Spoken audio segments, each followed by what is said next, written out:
All right. What's going on, everyone out there? Welcome back to the 15th episode of the 22 Shots of Moods and Horror podcast. I'm your host, Jeremy, aka NES Ruler 22. I hope you guys all enjoyed your 2 weeks off. We are back, ready to go with another episode here of the podcast. We're going to be back to our regularly programmed events, starting out with JP with his news. We got 3 weeks worth of news pretty much, so JP is going to be covering pretty much quite a bit of stuff that's been going on in the horror world. Then we'll pass it on to Mr. Moodz for the Mood Swing, where this week's question was the top 5 zombie films post the year 2000, which had some interesting answers. I was reading them online and stuff like that. Then we'll be hopping into, of course, of what we watched. Then we'll be hopping into a deep discussion on the film Banshee Chapter, which came out, I think, in 2013, but it got released in 2014. So, JP, you want to start out with the news? Yeah. And I just a little disclaimer. I cut a lot of the news out because it was just getting insane with the amount of stuff over the past 3 weeks. So I cut a lot of the minor stuff out and really just picked the biggest news topics, kind of, or the ones that I felt were the biggest. So first up, one of the first things that happened, right before we took a break was Tucker and Dale versus Evil 2 was announced. Mm-hmm. It was at South by Southwest Film Festival. I guess the director, the people who made the first film, announced it. I guess I have not seen the first one, but I know people talk highly of it. Have you guys seen it? I know me and Mood saw the other movie that starred, I think it was Tucker at Family Video a lot last week, and Moods was talking about it a lot, but no, I haven't heard about it. Which one? Tucker and Dale versus Evil. Or you might want to chill on the typing. Yeah, that's very distracting. Sorry. That totally just Tucker and Dale versus Evil 2. Yeah, it was announced. Have you seen the first one? Was my question. Have I seen the first one? Okay, yeah, sorry. Yeah, I love the first movie. I thought it was great. Actually, it had a part in that film that made me laugh so fucking hard. I literally had to pause the movie. I was pissing myself so hard in it, man. And I actually rewound it and watched it like 4 times. It's just the way they did it was so funny. I'll just say it was the wood chipper part. If you've seen the movie, right, JP? Damn, wood chipper. No, I haven't. Oh, you haven't seen it? You should see that. Oh shit, man! I gotta say, some of the way the kills happen in that film are just, they did such a good job with it. It was really creative and fun. I think you'd really enjoy it, JP. Yeah, you know what? When I thought I went to watch Jack Brooks' Monster Slayer or Monster Hunter, whatever it was, and I actually thought that was Tucker and Dale because I knew of Tucker and Dale, and for some reason I thought that was the movie, but it turns out it wasn't. So yeah, I'm definitely curious to check out that one. Now that there's a sequel on the way, even more reason to check out the first one. That's awesome. There's just gonna be a sequel. I'm very curious to find out how they're gonna do the sequel because the first one worked so well, how they did it, right? I don't want to give anything away if you haven't seen the movie or nothing, but I know just the way it develops and the way everything happens to Tucker and Dale and stuff. To do a sequel, I think is kind of, I'm intrigued. So, correct me if I'm wrong, but doesn't it kind of play on the stereotypes and cliches of what you would think a hillbilly horror film would be like, but it's kind of done in a comedic way or something? Is it something like that? Yeah, it's totally done like that. It's basically Tucker and Dale are perceived as being, the bad guys because they look kind of rough. They kind of look like they're backwoods hillbilly rednecks and shit. And you got all these pretty ass people that are around, and they're just perceived as being, the bad guys, and shit just kind of goes down from there. Which in fact, they aren't really doing what they're supposedly doing in the film. But I don't think that's giving anything away, but yeah, I don't know. Very curious to see how they're going to work the sequel. Yeah, that is strange. It's like making a Shaun of the Dead sequel. It's like, how are they going to do that? Yeah, it's kind of gets me thinking a little bit. But you know what? To be honest, though, I think I'm still going to check it out. I'm curious because I mean, those guys played their characters so fucking well in that film. I mean, just to see those characters back on the screen would be a plus. But yeah, I don't know. So it has been announced. Is that what you said, JP? Like I said, I grabbed this news like right before we didn't record the last show. Yeah. So it's been a while. Yeah. And I'm pretty sure that it was announced. I don't know if any further development has like happened with it, but I think it was just an announcement. It was at like a panel and they just announced it. Yeah, I think I briefly read like a little blip on it too, but I just kind of, like how you kind of read things in passing and stuff, and there's Yeah, always especially after there's always sequels happening, Yeah, but, yeah. So I just didn't really whatever. Speaking of sequels, go ahead. Nope, that's it. All right. Speaking of sequels happening, Prometheus 2 is, I guess, finally in production. I mean, this has been talked about since the first Prometheus happened. Well, I think there's supposed to be 3 Prometheus films that is making up the whole prequel to Alien, right? I think that's how they said it. Because I think a lot of people were misconceived by Prometheus, thinking that the film, when it came out, was going to be, the direct prequel to Alien. But in fact, there's actually like 3-part kind of deal that is supposed to make up the whole prequel and then leads into Alien. I think that's why people are so confused. Like, it's a fucking prequel. But I think this is like the start of it. Hence part 2 and 3 that should be coming out. Well, originally it was conceived as a trilogy, but I guess what happened, which like most things do, like you look at Scream 4, that was originally conceived as a trilogy, and quickly as the studio, got further into production, they're like, you know what, maybe we should just make one film and see what happens. And I think that's kind of what was going on with Prometheus, and they really didn't have a complete idea, because what you hope when going into these like types of films is you hope that they have this big grand story already planned out, and usually what ends up happening is they got one film planned out and then they're like, we'll figure out the rest when we get to it. And I think that's kind of what happened with Prometheus. I think that they just kind of said that they had a trilogy worked out, and maybe they did, but eventually got away from that. I think from what maybe they originally had an idea, but I think by the end of it, they just had the one film, because now this one, I think I could be wrong, but I think maybe a different writer is working on it, and it's also a they're going to do it. They're setting out to make it more quote alien-y. So I guess they are trying to make it more of like an Alien prequel now, because I don't know if you've seen Prometheus, but it really wasn't an Alien. It really had nothing to do with the Alien series besides just being set in the world, which I thought worked. Yeah. And I really liked the first film. Yeah, I thought it was good too, actually, to be honest. I thought it was a little disappointing, but I thought it was all right. Yeah, I thought it was decent. Like, I didn't think it was mind-blowing or anything, but I thought it was good for what it was. I don't think it deserved as much shit that it was taking. I think, like I said before, I think people were just kind of misled on the whole Prometheus thing, assuming it was going to be a direct prequel right to Alien. So I think people went into thinking it, and they watched it, and they went, "What the fuck is this?" Which is explainable. I mean, honestly, if I was led to believe the same thing, I guess I kind of knew exactly. I mean, a little bit more that it was supposed to be, a larger scaled prequel. So I had that conception of the film going in, so it worked for me. And yeah, well, I remember specifically the feeling of it seemed like the mainstream really, really, really liked it, and then all the like Alien fans and horror fans and sci-fi fans like really despised it. Yeah. I found myself not being part of the mainstream and not being part of that hardcore Alien fan, because I just kind of like the series. I'm not like into it as much as a lot of people just love that series and love the characters and stuff. So I found it just being like, yeah, this is cool. I like it. I didn't see it as like amazing like the mainstream did, though.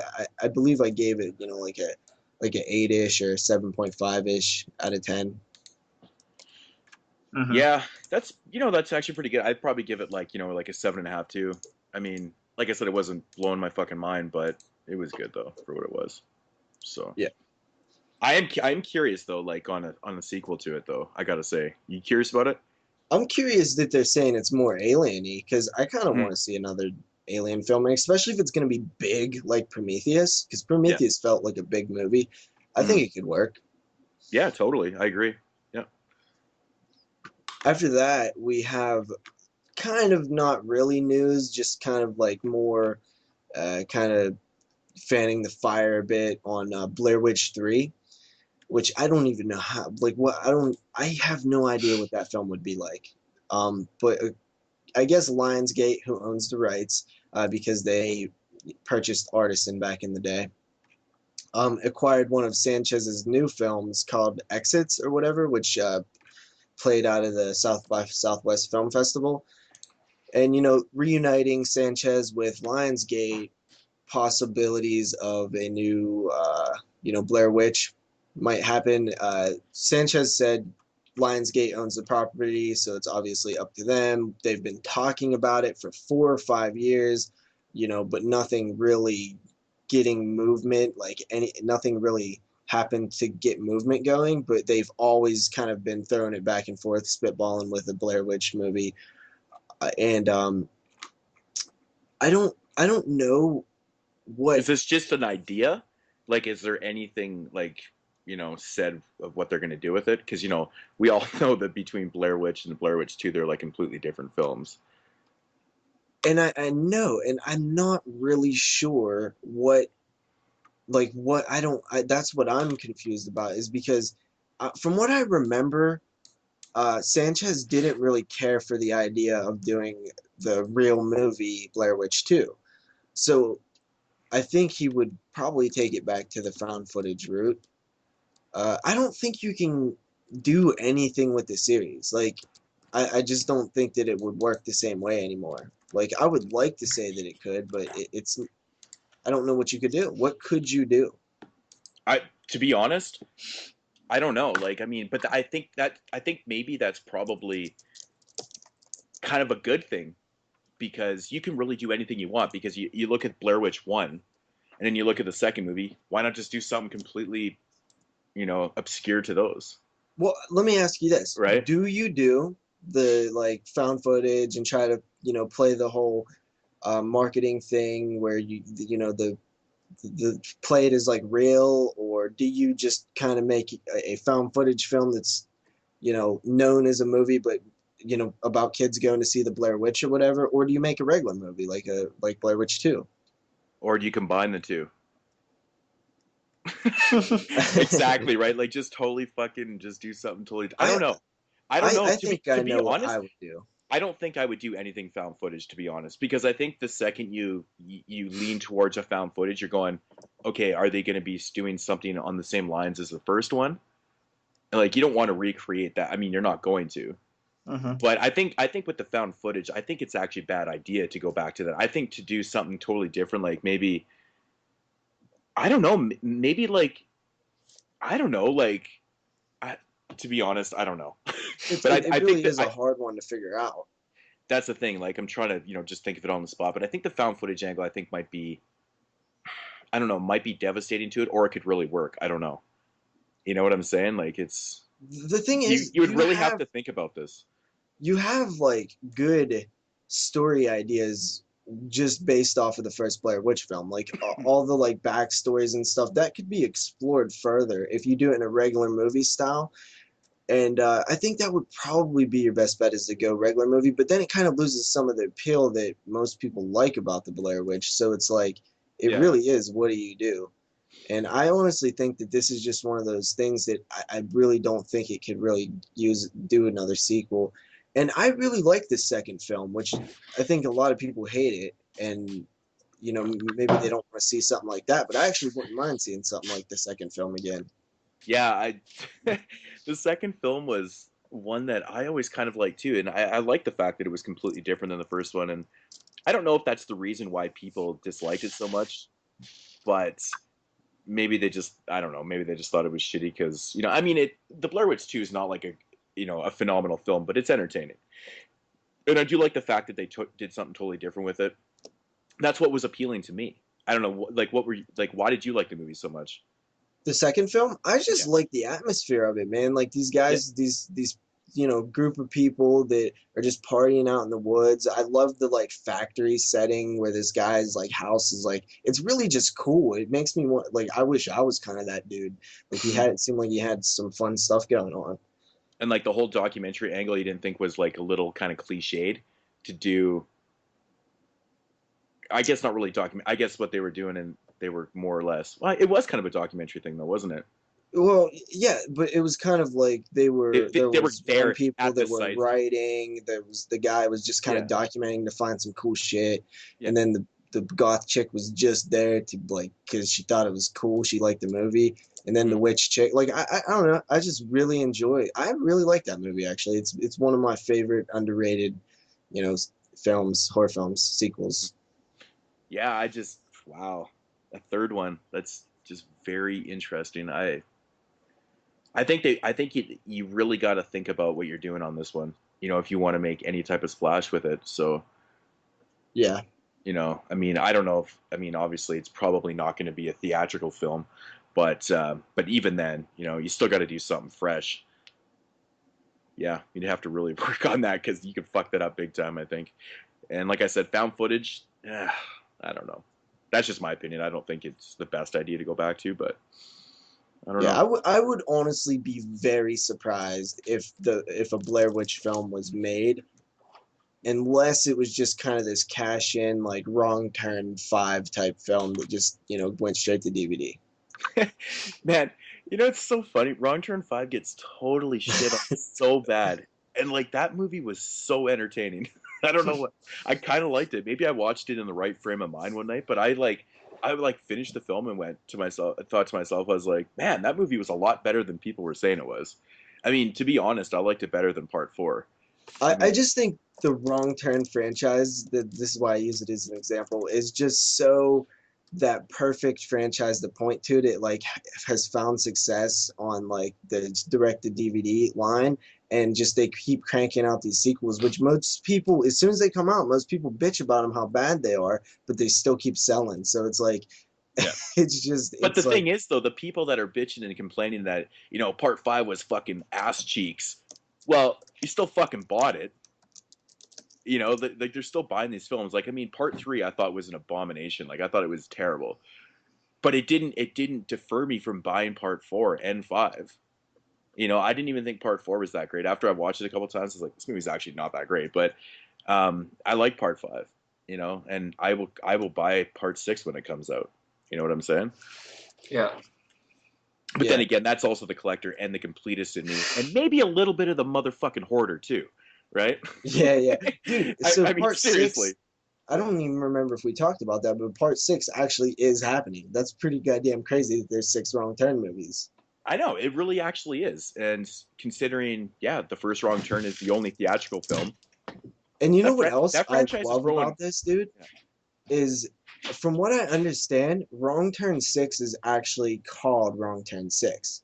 Like, I mean, it'll probably have some kind of tagline next to it, but like, I'm pretty sure it is like still numbered. And I love when series like use the number, like stay numbered them, because the higher you get, the more need there is for a number. So, keep numbering them. Don't stop after Part 4 and then start calling it like Hellraiser Bloodline or whatever. I'm actually quite surprised that they didn't take some stupid angle like, Wrong Turn 666. They took a wrong turn off Route 666 or 66. Yeah. Or some cheesy, corny thing like that. But it always reminds. It isn't out yet, so. That is true. That very well might still happen, but it's kind of like Children of the Corn 666. It's like it's corny, but Halloween 6 was 666 at one time, I believe. Yeah, and that's the thing. Like it's kind of corny, but at the same time, it catches your eyes. So I mean, if they did something like that, it'd be pretty funny. But could you imagine taking a wrong turn off Route 66, wrong turn 666? I can already see the fucking trailer, man. Oh, it's so good. But yeah, so I mean, I think that's it for Blair Witch 3. Oh yeah, Blair Witch 3. Jeremy, you have anything to say about that one? I haven't seen the sequel, so. Oh, you got to check it out, man. It's actually not that bad. Yeah. So then, From Dusk Till Dawn has been greenlit for a second season. So I guess it did well enough. You know what? Honestly, it had a lot of like bad reviews, like critically on like horror sites and stuff. But anybody that I've kind of talked to on like a one-on-one, like individual basis, have all said it was pretty cool. I actually only watched the first 2 episodes. I'm gonna record them all on DVR and then like binge watch them one day. But yeah, I mean, it was way better than I was expecting. Like, Yeah, it didn't blow me away like it did Rich over at the Devil's Eyes, but I definitely was pretty surprised. most people I've talked to about it's like the consensus I've been getting from it is that it definitely is better than originally, that individual thought it was going to be. So I think that's why it's doing is way better. I think people just weren't they just weren't willing to give it any type of credit, because I Yeah. think it was, because starting out, they were basically using the original storyline from like the film, just kind of putting their own little thing. And I think people were kind of like, well, It's kind of a that remake, is what it yeah, is. that's essentially what it is. It's like how many episodes are in the first season then? Is it like a mini kind of No, season? I think it's like a full season, like 10, 12 episodes. Okay, so yeah, and and the consensus I've been hearing, it is better than initially thought and stuff. So that's kind of cool though, but it's not mind blowing, Yeah. But honestly, I think I'll give it a shot once it comes out on DVD or something like that. Everybody knows me; I don't watch shit on TV, so once it gets released, I'll give it a shot. But you are going to have to disconnect a bit. Like, you're going to have to get over the fact that these characters are played by different actors. I don't do have a think they problem did with See, I don't either. I never have a problem with yeah, like the I don't think it's hard. disconnecting. I don't think it's hard to disconnect from that, to be honest, because it's a totally different project. It's a TV series. There's going to Yeah. be differences. There's going to be obviously different. Like you have to just disconnect, and it is kind of a shame that some people can't do that, and that's why they dislike things. It's like, did you honestly expect George Clooney and fucking Quentin Tarantino to be playing in the TV series? Yeah. You know Like how much seriously, time like fucking stupid is that? That's never going to happen. So I don't know. Drives me nuts, but. Yeah, so I mean, honestly, there's a lot worse horror out there than From Dusk Till Dawn, the TV series. So that it got that going for it, and it looks like what they're gonna do is start production later this year, and they plan on raising the bar even higher for season 2. And the El Rey network seems to be picking up a little bit of steam. It seems like people are starting to talk about it more, and I like it. I mean, I don't watch a whole lot of TV, but uh, when I'm not really doing anything and I'm not watching a movie, the El Rey network's on in the background lately. That's the channel I kind of put on in the background. Mhm. Yeah, see, I'm up in the the foreign lands of Canada. Unfortunately, we don't have it. I don't think. I want to say that we don't. So yeah, unfortunately, I can't even give my opinions on it. So Well, shoot, dude, man, FearNet is the channel like that I want forever, and I don't have that in my little area. mm-hmm. FearNet would be so awesome. Yeah, FearNet is cool. You have FearNet? Yeah. Dude, you need to get on Hiolliston if you have FearNet. Yeah. Yeah, it's super cool. Hiolliston is a fantastic show. That's what everyone says. So after that, we actually have this was a huge announcement for me, and it was like I really couldn't believe it, because if you guys remember, flashback to the end of January when we was doing our Phantasm show, we was talking about the possibilities of a Phantasm V. Little did we know it was like wrapping up filming. Little did we know that it was just wrapping up. Oh, okay. That's crazy. I didn't realize it was like wrapping up at the same time. It was either being like finished up, or it was, they've been shooting it over the past like 2 years, like here and there. It started, if you guys listen to the Devil's Eyes interview with Reggie Bannister over on the devilseyes.com, Rabbit Red, he was said that they've been tinkering with it for the past like two or so years. Just they started out just messing around, shooting some stuff and with their characters, and it started looking like a movie, so they kept going with it. And yeah, it's legit. Like, there was a teaser poster and a trailer, like after they announced. There was a teaser poster with the announcement, and then the trailer came out like 2 days later. So my question is that if they were tinkering and filming this thing, bit by bit over 2 years and stuff, how come it wasn't like officially announced, or were they just waiting until like they actually were like more than 50% complete? Well, I think what it was is they just didn't want to. They just wanted to surprise everybody with it. They wanted to keep it under wraps until they did it, because if you guys remember, about a year ago, a year and maybe a quarter, year and a half, I was in a Ask Me Anything with Don Coscarelli. Like, we was asking him questions and people asked, Phantasm 5. And at that time he said, "Yeah, people keep talking about it and I think I need to make it." Like, so he didn't give like any indication that uh he was making it, but he also didn't say anything like, I mean, it could be taken as like he was already making it. Mm-hmm. He's like, "The last time I seen Angus, blah blah." And yeah, I mean, it's pretty crazy.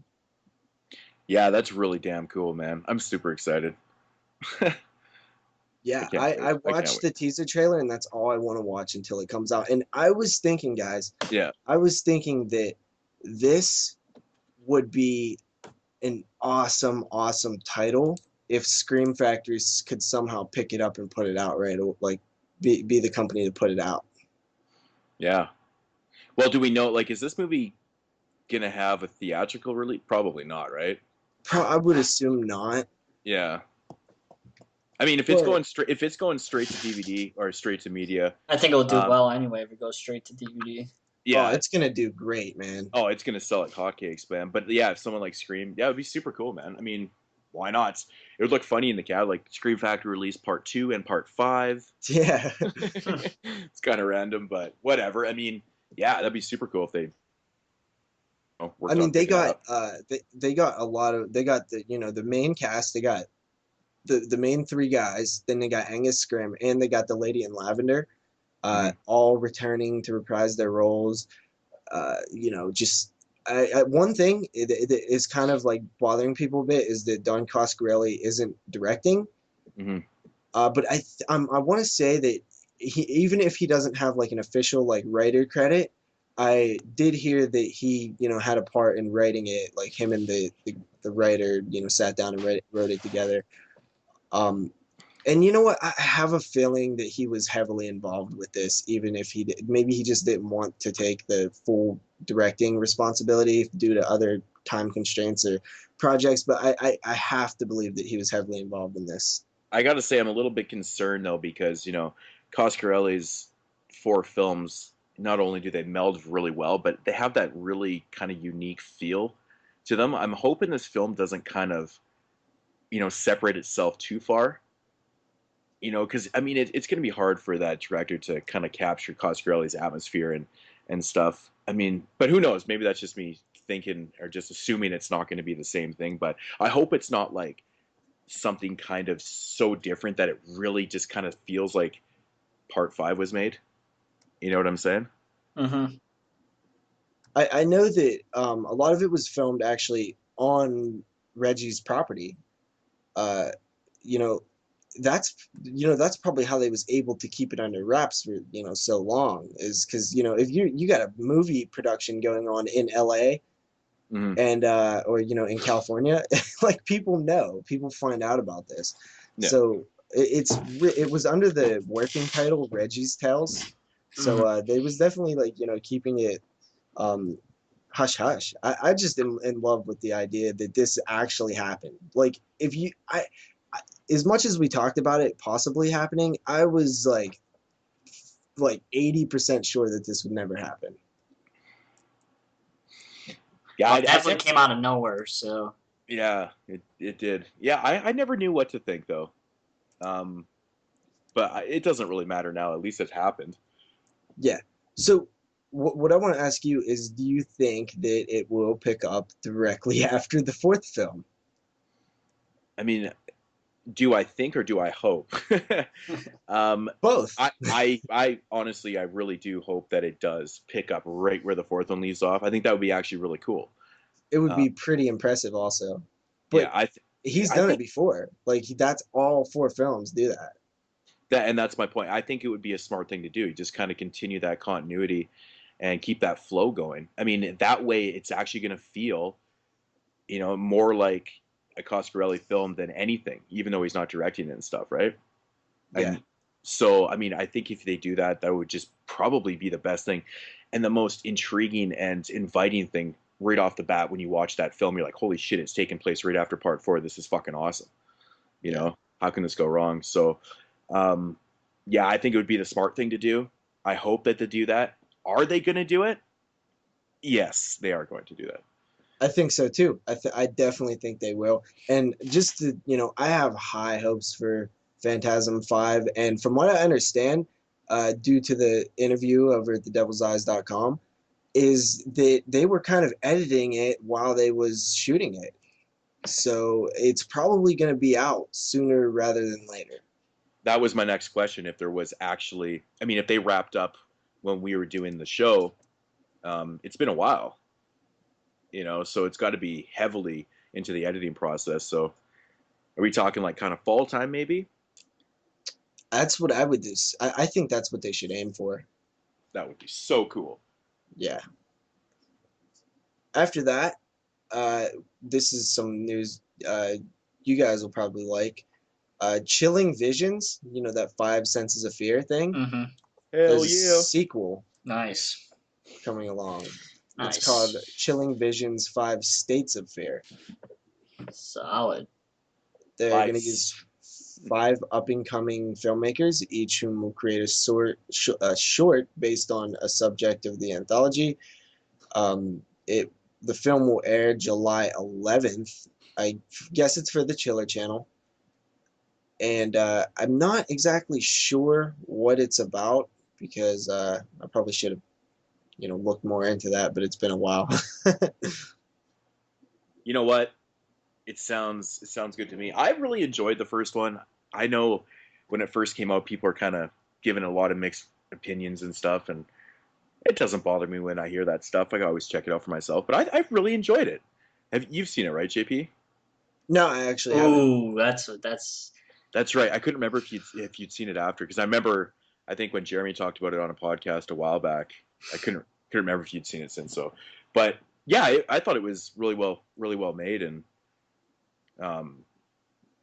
for a Chiller film. I mean, I hate saying that because I've always kind of respected a lot of TV type films and stuff in the past. I know they're not really what they used to be. I hate saying that phrase too, but you have to admit though the TV films that were made in the 70s and like in the early 80s and stuff are really well done. There's a lot of them that really have that legit type, kind of feel to them.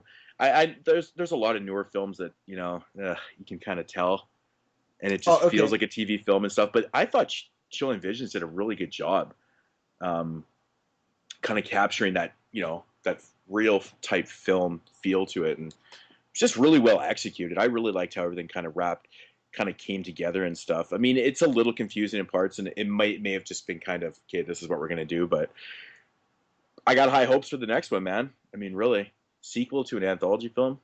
So actually, the concept behind this one is 5 basic human fears. So probably like phobia type stuff. Yeah. They won't have my phobia on there, I could tell you that. Moodz knows what it is now, which is even funnier. If they have a phobia of heights on there, that would be intriguing, because I doubt they'll have dishwater phobia on there. Well, mine's mine's not as bad as dishwater, but it's up there. Dishwater? Oh man. It's so good. No, I bet you they're probably going to be like, what are the most common type phobias? Heights, spiders, arachnophobia, yeah, fear of spiders, darkness, claustrophobia, agoraphobia. Agoraphobia. I don't know if agoraphobia is actually like one of the. If it's really definitely not common. I don't think it's that common, but I think claustrophobia is a big phobia too. Yeah, claustrophobia is like probably top 5. Yeah, I know heights, I think, is the number 1 phobia in the world. I think people have this terrifying fear of heights, like I do. Yeah. But so I don't know. I think it'd be kind of cool. It's a cool concept. Mm-hmm. On to some TV news. Wes Craven is actually supposed to be directing the pilot for the Scream TV series. That Scream series? Yeah, that's been in production for a while. It got greenlit a couple months back. Yeah. I'm still intrigued by what exactly the series is how it's gonna play out. Well, there is a little description, and it says that the rules of a slasher movie is the center of the new series, as it has been in the franchise. The pilot explores a YouTube video that has gone viral and causes problems for the protagonist, Audrey, who is caught in the middle of a murder in the town's troubled past. That's our description. Huh. Okay, well, I see. Yeah, so I have no idea what they're going to do with this, but honestly, it kind of feels like it's going to take place like in a high school. Like it's all going to be kind of like a teen kind of high school type thing. I guess like Scream, but yeah, a lot to do in the school though. It just seems like the way I pictured it away was like a lot of classroom, scenes, and I don't know. That's weird that I just. it's going to be like fucking Degrassi with his slasher film in it. Man, we can only hope, man. Fuck, maybe the original Degrassi series from the '80s was the shit. Jane Silent Bob meets Degrassi. That is a real thing. Yeah, I know. Well, Kevin Smith actually owns the rights to the original Degrassi series. He bought all does the he episodes. really? Yeah, that's why I did not know that. Yeah, from the original '80s series. That's why he was so connected with doing the new generation Degrassi, and that's why. So he was a fan then, huh? Massive fan. Like he owns the whole series. And I'm thinking to myself, I'm like, why the fuck do they put that shit on Blu-ray? Come on, Kevin, put that shit out. I have the DVDs of the junior high. I still need to grab Degrassi High. Nice. Yeah. But yeah, I mean, you know what? The Scream series seems to lend itself to that MTV generation anyway. Who knows what the hell this is going to be like? All I know is Craven's, directing something. So that's pretty cool, at least. Even if it's just a pilot, whatever. That's good enough. And Craven did say that he will not do it unless he likes the script. So he must like the script. Interesting. After that, we have True Blood has announced that the final season is 10 episodes and will run Sunday, June 22nd at 9 p.m. Well, that's when it starts. Cool. Never watched the show. Well, I don't watch TV, period, so. I have 3 seasons on DVD. I have yet to crack them open. I've actually seen the first 2 seasons, and that's it. I just never picked up the rest on DVD, so. But I honestly, I really enjoyed the first season. I thought was great. Second season, I thought was pretty decent. It's totally different. Takes a kind of different turn. I heard that it kind of goes downhill a little bit. I think into the 4th season or something. But so what is the final season? Is this like the 6th season or 7th season or something? I think it's like the 8th season, dude. Wow, they actually put out that many? Crazy. I think so, man. Yeah, wow. Look. Holy shit, man. This will be season 7. Season 7. Wow. Crazy. Okay, after that, we have a couple remake news. Pumpkinhead, the classic Pumpkinhead. Oh boy, don't say it, JP. Don't say it. There's a report that Brad Prevoy, who produced Pumpkinhead 2, Blood Wings, Pumpkinhead Ashes to Ashes, and Pumpkinhead Blood Feud, is aiming to reboot the series. Those are all the good ones in the franchise. Yeah, right. This is not promising. Please tell me, is Lance Hendrickson coming back for the remake? Yeah, right. I don't even think that's that far of a stretch. Now starring Rob Schneider as Pumpkinhead. Fuck, it's so funny. I don't know. Honestly, does Pumpkinhead really need a fucking remake? Like, come on, man. It's Pumpkinhead. Who the fuck's gonna watch that anyway? I would watch it. I'm curious. Okay, besides you. I don't think Pumpkinhead is... The thing... This is exactly why the Pumpkinhead remake will not work. Because they will not have a strong effects guy behind it. Like the original Pumpkinhead had. Pumpkinhead, like, succeeds, like, almost solely on just how damn creepy that thing is. And just even everything. Like the witch. And I was going to say... And they're not going to have that really creepy fucking witch. Yeah. Honestly, she's freaky, man. It was just tragic as hell. Dude, I don't know if I've ever said this on the podcast or not, but Pumpkinhead is literally one of my favorite horror films. It's like top 10. I love Pumpkinhead. I think it's a classic and it does not get enough praise. Yeah, I agree, actually. Yeah, it's fucking awesome. But Pumpkinhead a remake, I mean, I don't honestly like. I don't see like it's not that crazy of an idea to me because it's like why not? Why would they not remake it by now? You know, they did Blood Feud and Ashes to Ashes, and those were just, you know, sci-fi channel movies pretty much. Why would they not try to, you know, make a big budget remake or whatever? But I just don't see how it would really work. Yeah, I don't know. I Is it don't going to be see. modern? Because I it don't doesn't. understand. Pumpkinhead doesn't feel modern to me. It just doesn't. I don't know. It's better than another Wishmaster movie, I could say. So. No, fuck that. Bring the Jin back. I could handle another Wishmaster movie. Why not? It's been a little bit, I guess. I guess it's been what, 12 years, so Well, I see, guess so. Wishmaster just has a great concept that I feel like they never, even with the original films, they never really done like it to its full potential. Like it just seems like there's so much potential there to, you know, the be careful what you wish for thing can be like so big, and there's just so many possibilities with that. Mm-hmm. Yeah, so Pumpkinhead remake, I don't even know about that. That's Yeah, crazy. I don't know. I don't know what to think about it. Personally, I'm kind of against it because I just feel the film doesn't need to be remade. Like I don't understand. I mean, I would rather see, you know, someone just do a sequel. Maybe not like maybe not a, you know, made for TV sci-fi one. Because those, yeah, they were for the sci-fi, right? Yeah. Same with the Wishmaster series. I think the last couple for that were sci-fi films. And if any of you guys see Pumpkinhead 4, pick that shit up. It's out of print. Fucking fetches good cash. I have it. Yeah, me too. But yeah, I don't know. Maybe just a see. I don't think that movie needs remade Well, at all. I mean, that's pretty much with everything, but I think in this case, it's just like, what are you gonna tell? What story is there to tell? This story that was told in the original Pumpkinhead is kind of unique to its setting, like its time and setting. Like even unless you don't make it a modern film, like even back then it doesn't really feel that modern because there's not a lot of technology in the film. It's just this farm guy out in that little village of those, you know, the people that tell him about the Pumpkinhead legend and stuff like that is just, you know, so like outside of technology that it feels like it's stuck in this certain time and place that I just don't know what you would do now. Yeah, I mean, totally, man. Totally. I mean, you totally nailed it right there. I feel the exact same way. So. Guess we're going to have to wait and see what happens. Yeah, I mean, that's pretty much all we can do, I guess. But.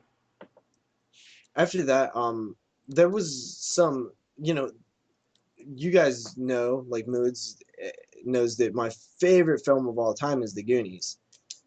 Goonies sequel. Yeah, and there has been rumors of a Goonies sequel since like 2005, and I guess it's actually happening now. Like there's actually movement on it, but from what I understand, there was an interview with I forget who it was, but somebody involved with Richard it. Donner.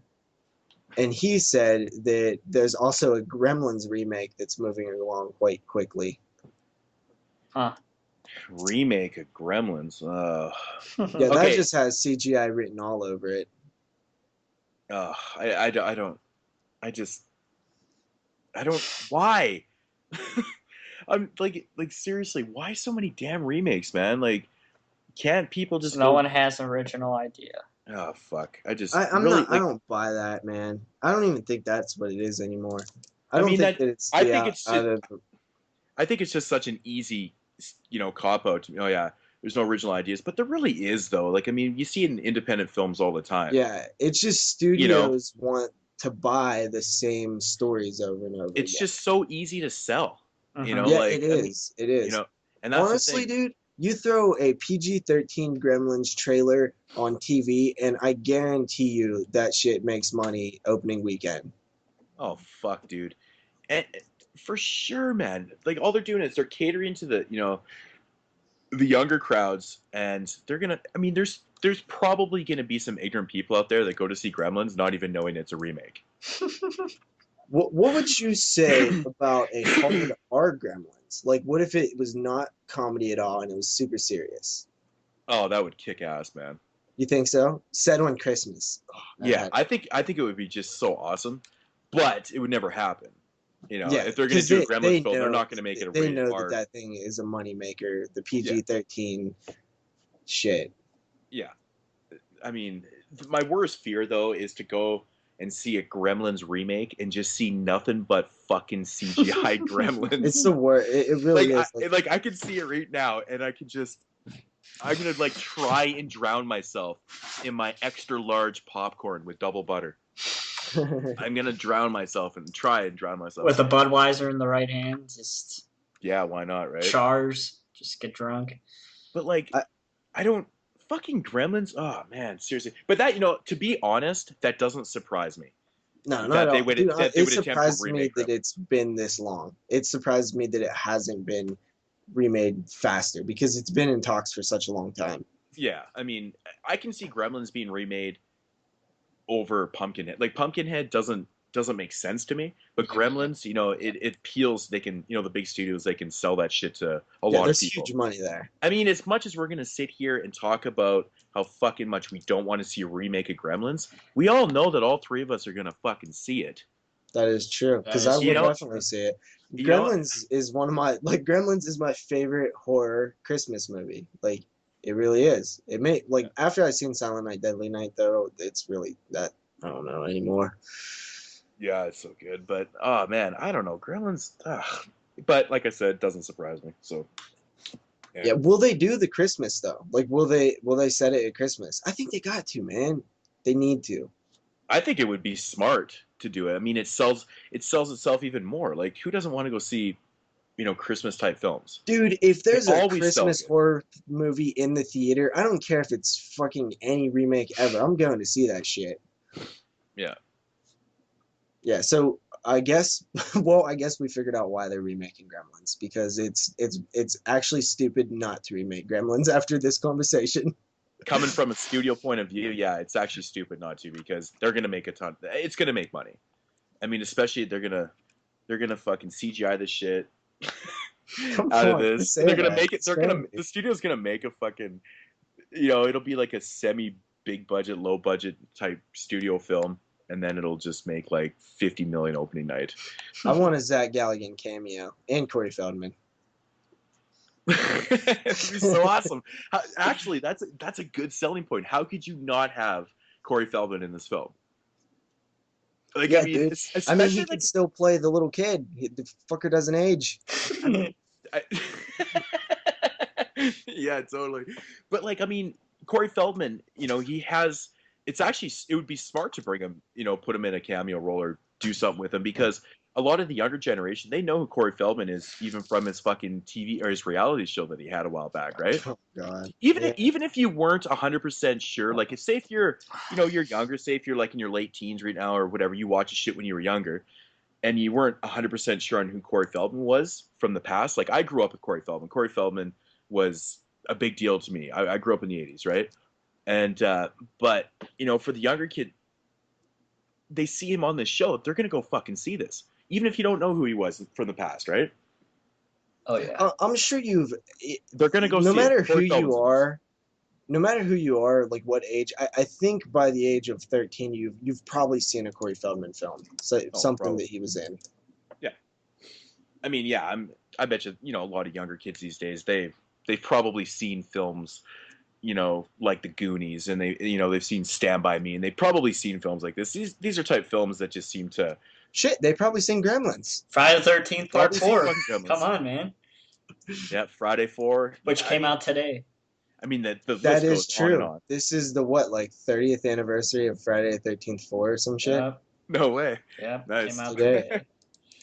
That's gnarly. And I love Friday the 13th 4 too, so yeah. After that, we have The Asylum. You guys know The Asylum, right? Sharknado, Snakes on a Train, fucking I Am Omega. Very famous for their mockbusters. Yes. They are doing a 13-episode zombie series called Z Nation. Huh. Great. I thought they should have just called it like The Shambling Dead or something, because you know, sticking with their mockbuster thing. Yeah, so that's happening, and there was actually like a press release, and they were like talking about how like serious it was, like a sense of lack of hope and horror for the apocalypse. Like they're making it sound so serious, and I'm like, dude, you're the Asylum. What the hell are you talking about? Get the fudge out. So, and this is going to be it's a miniseries. Did you say? It's a series. It's a straight up like. Okay, so where are they going to be airing this? TV show. It's on the Sci-Fi Channel. On the Sci-Fi Channel. Okay. Okay. On that note, I wanted when I was down in Chicago visiting Jeremy, I was on Netflix and there's a show on Netflix called Splatter, and it's got like Corey Feldman. It just kind of reminded me Corey Feldman and just talking about this TV series and stuff. Do you know anything about that? No, I never heard of it. Okay, because I think it's like a Netflix original type series that's on there, and I just did they do another horror one? Yeah, it's called Splatter, and I was gonna click on it and watch like an episode, but I just didn't. But I was kind of curious. I thought maybe you would know something on the lines of that, because I think it's interesting that that these type of series are fucking Netflix, whatever you want to call it. They're made for Netflix and shit. I think that's kind of cool actually. But yeah. After that, we have Bates Motel Season 3 that has been announced for production this fall, 10 episodes. Nice. So that's good to hear. I actually fell off. I watched the pilot of, I guess it wouldn't be a pilot, the premiere of Season 2, and it didn't grab me like I wanted it to. It was still good, but it didn't grab me to like stay watching. So right now I'm kind of like I didn't keep up with it. I'll probably binge watch it after it, gets on Blu-ray or whatever. I gotta honestly watch the first season, man. Yeah, I'm still waiting for that shit to go. It's fucking just not going down around here, so I'll eventually pick it up. So yeah. After that, it was announced that Ghost House Pictures is relaunching the Grudge series with like a remake. What? There's our Grudge series is a fucking remake. They're remaking the remake. Wouldn't be the first time. Okay, now this is just getting ridiculous. Remake. I don't even like the Grudge. I didn't even like the first Grudge. No, I actually wasn't a fan of it either, to be honest. And I won't even lie. I haven't even seen. I think there's 3 of them: Grudge 2 and 3. I have no idea. I think there's, and I haven't even seen those. So, like I said, I didn't like the first one. Wasn't a fan. So. And then now on to the final. Damn, this was way longer than I thought. On to the final couple. An hour. We have The Toxic Avenger is getting a 30th anniversary Blu-ray. Yeah. I read that today. Trauma guys should enjoy that. Yeah. And Synapse. Go ahead. And who's putting it out? Trauma. Probably Trauma. I didn't think it was being put out by Trauma, but I could be wrong then. Well, it actually doesn't even have it has a list of special features and stuff, but it does not. They didn't announce like a date or anything, so it's odd. It'll be one of those deals where Anchor Bay puts it out, but it'll have Trauma on the title. It's like, yeah. So after that, Synapse is releasing Countess Dracula on Blu-ray. Fuck yeah! I'm so excited. That comes movie out May 6th. It's been advertised in Rue Morgue and shit like that for like probably the last year and a half, and it's finally got a release date. I'm pretty stoked about that, so I'll be picking it up. Awesome. And then finally, the last little piece of news I have for this week is The Dead 2 is picked up by Anchor Bay Films, and it is going to be released. I actually don't know, but it's been picked up. This is The Dead 2 India. Nice. It's in India? Oh, that's perfect. Yeah, I think it's perfect too. I really like the first Dead film, but I was also hearing some kind of bad reviews on The Dead 2, so. Of course. I know Moodz likes the first one. He told me over when he was here, it's like his favorite fucking zombie film. One of the best zombie films. So yeah, I really enjoyed The Dead. I thought it was a great film, but India, what a great setting that is. I mean, I thought Africa was kick ass for a setting, and India, that's pretty damn cool too. works just as well. I think they're gonna have that shit like right by the fucking Ganges and stuff. Or no, fuck, that's awesome. Yeah, for sure. So that's it for the news, guys. Sorry it was so goddamn long. That's 3 weeks worth of news. And that was a lot. And that was the condensed version too, right? It was highly condensed. It was like half. Damn. The other stuff was like releases and other stuff that I didn't copy down after a while. Yeah. Q. All right, so on to Moodz Swingz. All right. First off, I want to say rest in peace to Oderus Urungus. So fucking sad. I know it's kind of old now. It's been, what, 2 weeks or something. So I just want to, that really sucks. And so then I question, like, you know, if Hiolliston decides to go through and make a season 3, I mean, if they get funded or however that's going to happen, that sucks that there's going to be no Oderus, though. Yeah, I just want to actually, Adam Green was like really big on Oderus. Like he really wanted him part of that, and like he really just was like good friends, I guess. Like it's kind of sad. So I don't know if they would continue on like with his character, what they would do. But I know Adam. I know that this show is really based on Adam's life. You find out, like, if you listen to some of the commentaries in Hiolliston 1, like a lot, like even like you would, you know, it's over the top sitcom, but a lot of it has like true things to it. Like the episode Skunked, that's based on like his actual life. Like his dogs got skunked, and his parents went to get like vinegar, and they didn't have vinegar, so they actually tried to buy douche, and they actually did get questioned by the police. Like, what do you? Because they were really looking for a prostitution ring in Boston or wherever the hell they're from, and like that actually happened. Like all this stuff. Like so, in that terms, I think if it's so you know, ingrained in his real life, I think they might continue on and, you know, mention the Oderus character or whatever. And honestly, I actually did hear Adam say in an interview before that if they did it season 3, he had like huge idea. He had like a big plot point for Oderus. So it really sucks that you know. Yeah, that really sucks, man. I thought he was one of the best characters on the show. It's just so funny. But you know, like if they do go ahead with season 3, do you think they'll just kind of revamp the whole thing and maybe just cut out the character? Or do you think I that's honestly even possible? cannot see him doing that. I honestly think they would mention it and do something with the character, like a send off in some way. Yeah. Like yeah, I know they'll have the in memory of Oderus, you know, at the end or whatever, but I really do think that they would do something. I think that even that the Oderus guy would want that to happen. Like man, it really bummed me out because I love Hiolliston. It's literally like one of my favorite shows ever. It's like the best horror show ever made, like comedy wise. And you know, I'm still waiting on my season 2 in the mail. Like I can't wait to get it. Yeah, it's just so sad. I mean, for like all the Guar fans out there and shit, like such a respected band, such an entertaining, violent fucking stage show that they have, man. It's just sucks, man, to see him gone like that. But it's life, I guess. Yeah, I wanted to talk about Cinema Wasteland. Last weekend, I don't even remember what the fucking dates were. I want to say the 4th, 5th, and 6th, I believe, Wasteland was. Yep. In, I guess, just outside of Cleveland, Ohio. Me and Jeremy were there last weekend.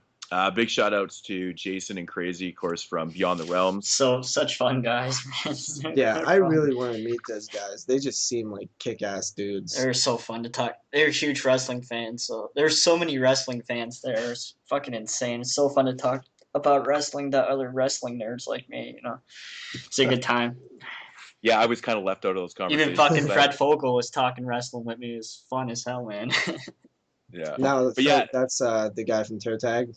Yeah, and you know, big shout out to to Fred Vogel too, man. Like, you know, all the stories were true about him. That guy really is a nice guy. Yeah. Like insanely nice. Like he was so willing. Like I sat there and talked to him for like an hour, and we shot the shit about everything. He started talking to Jeremy about wrestling. It was really fucking cool. Like I just really like that interaction. The whole atmosphere of Cinema Wastelands is brilliant because you don't have to sit there and fucking wait in lines to get shit signed. You go right up to, people and talk to them. Everyone's drinking, partying. Everyone's really nice. Everyone's having a great time. Great fucking place, man. I can't wait to go back. Just so awesome. But yeah, Fred Vogel though, man, like the stories that he was telling he's telling stories about Tom Savini and shit. And we were talking about you, JP. We were talking about you. Me? Yes, and Tom Savini. And how you said he was a dick. Really? I did not say he was a dick. I actually defended that. Didn't think he was a dick, but that dude's a Pittsburgh native. That's pretty cool, man. Yeah. But yeah, Cinema Wasteland picked up lots of shit. I don't think Jeremy picked up a whole lot of stuff there, but well, I picked up Wrestlers versus Zombies, which we'll get to later on in the show. But my favorite thing, about Cinema Wasteland is really just about supporting the indie directors and stuff, like supporting Toe Tag, Massacre Video, and all the other vendors and stuff, or the people that are selling their independent films and stuff. And there was a lot of actors and actresses around there and shit. It was just fantastic. I could not recommend Wasteland enough. And from what I heard, it's pretty much one of the funnest conventions to go to because it's kind of the party one. So very fucking awesome, man. I did my best to support it as much as I could. I spent way too much money at the Toe Tag table. Like, I was just buying shit up left and right. But I did find a lot of films I actually intended to buy, and like if I found them there, which was awesome. Did you grab all those August Underground ones, or did you already own those? I already own all the August Underground films, but I grabbed a couple others that were being sold at the table. I missed out on a couple, which really kind of cheesed me off, but oh well, I'll end up getting them later on down the road. But I picked up films called actually I've grabbed Army and Lust. It's a double feature of 2 short films by Keith Voigt Jr. He actually signed this, personalized it for me and shit like that. It was at the Toe Tag table. Jason from Beyond the Realms actually did the score for, I believe, this Army. I'm not sure if he did it for both. I know he did it for Army, which is fucking super cool. Amazing stuff. Picked up this film called Haunted House on Sorority Row. Dave, Mr. Parker. He actually what a title. Yep. Yeah, he actually did a review for this, I think, a couple days ago on YouTube. So if you want to check that out. But all the girls from the film are actually in, at the table and stuff, and they all personalize it and shit. And apparently it's actually pretty entertaining and fun stuff. So, but that's cool. My favorite thing is, supporting these indie guys and, buying Bill Sabub films and shit. I just fucking loved it. So much fun. But you got any good memories of Wasteland, Jeremy? Yeah, the toilet. It sounds like a bad memory, dude. Yeah, the fucking stomach flu is fucking horrendous. Yeah. It's terrible, but yeah. I'm starting to get a little bit better now, so. I would love to go to that thing, man. Oh, it's closer to you than it is to me in Moodz. Yeah, definitely I'm trying to do some shit soon with this fucking life of mine. Get out to these places because I've never even been to a convention. I just need to get out there and check one out. Yeah, that was kind of the cherry popper for me because where I am, there's not really a lot. I mean, they're starting to get a few conventions in Vancouver and stuff, but for me, generally to go to one, the closest thing was in Toronto, in those areas and stuff. It's pretty far for me, so. But now that I've got this taste, I think that it's kind of something that I'm probably going to put more effort into doing and going out of my way to do and stuff. So I just had a fucking blast, I can't say enough good things about it. Loved it. Yeah, I'm going to talk about fucking hunting with Jeremy last week and stuff. Fucking Family Video really is the shit. I gotta say that, man. You always fucking hear in these stories, always telling me, these 2 for $3 and all this shit. Man, the shit that we were fucking finding in these places, man. For anybody out there that just doesn't want to go out and get their hands dirty, go from place to place and shit, really go out and do it. I mean, Family Video, everyone was so different. We would find shit at certain places that wasn't for sale and vice versa, blah, blah, blah.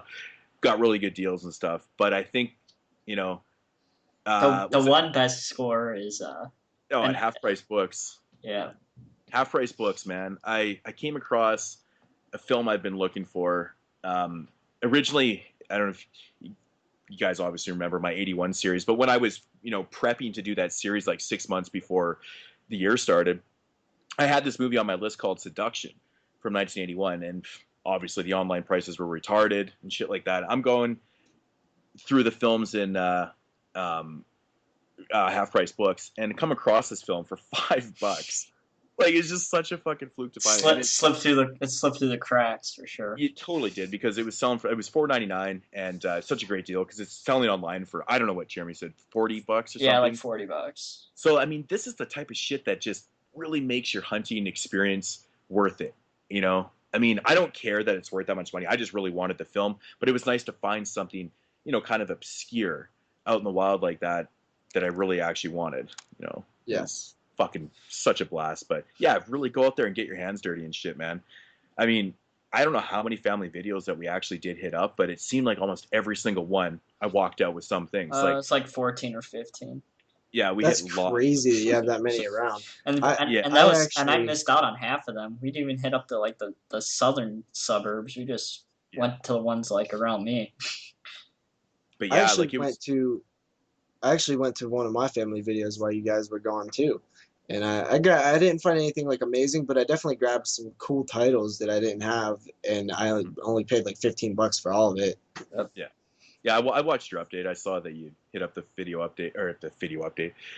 family video. So that was fucking cool. Just kind of interesting timing, considering we were coming back every single day. It was kind of funny coming back from, you know, Chicago. I literally had to put all my clothes that I packed in my suitcase into my backpack. I packed my backpack or my suitcase full of films. I brought back like 75 films in this so fucking crazy, thing. dude. And it's so crazy that like I made it read through customs. I thought for sure I was gonna get. Oh, you didn't have any problems? You never told me. No, they actually. It was totally cool. Like I claimed everything. Like I basically just worked. Like I was allowed to bring back like $800 worth of stuff, and I claimed, you know, under that for the time I was there and stuff. So, but it was all good, you know. And I thought for sure they were just gonna be like, okay, this guy's bag is full of DVDs and Blu-rays.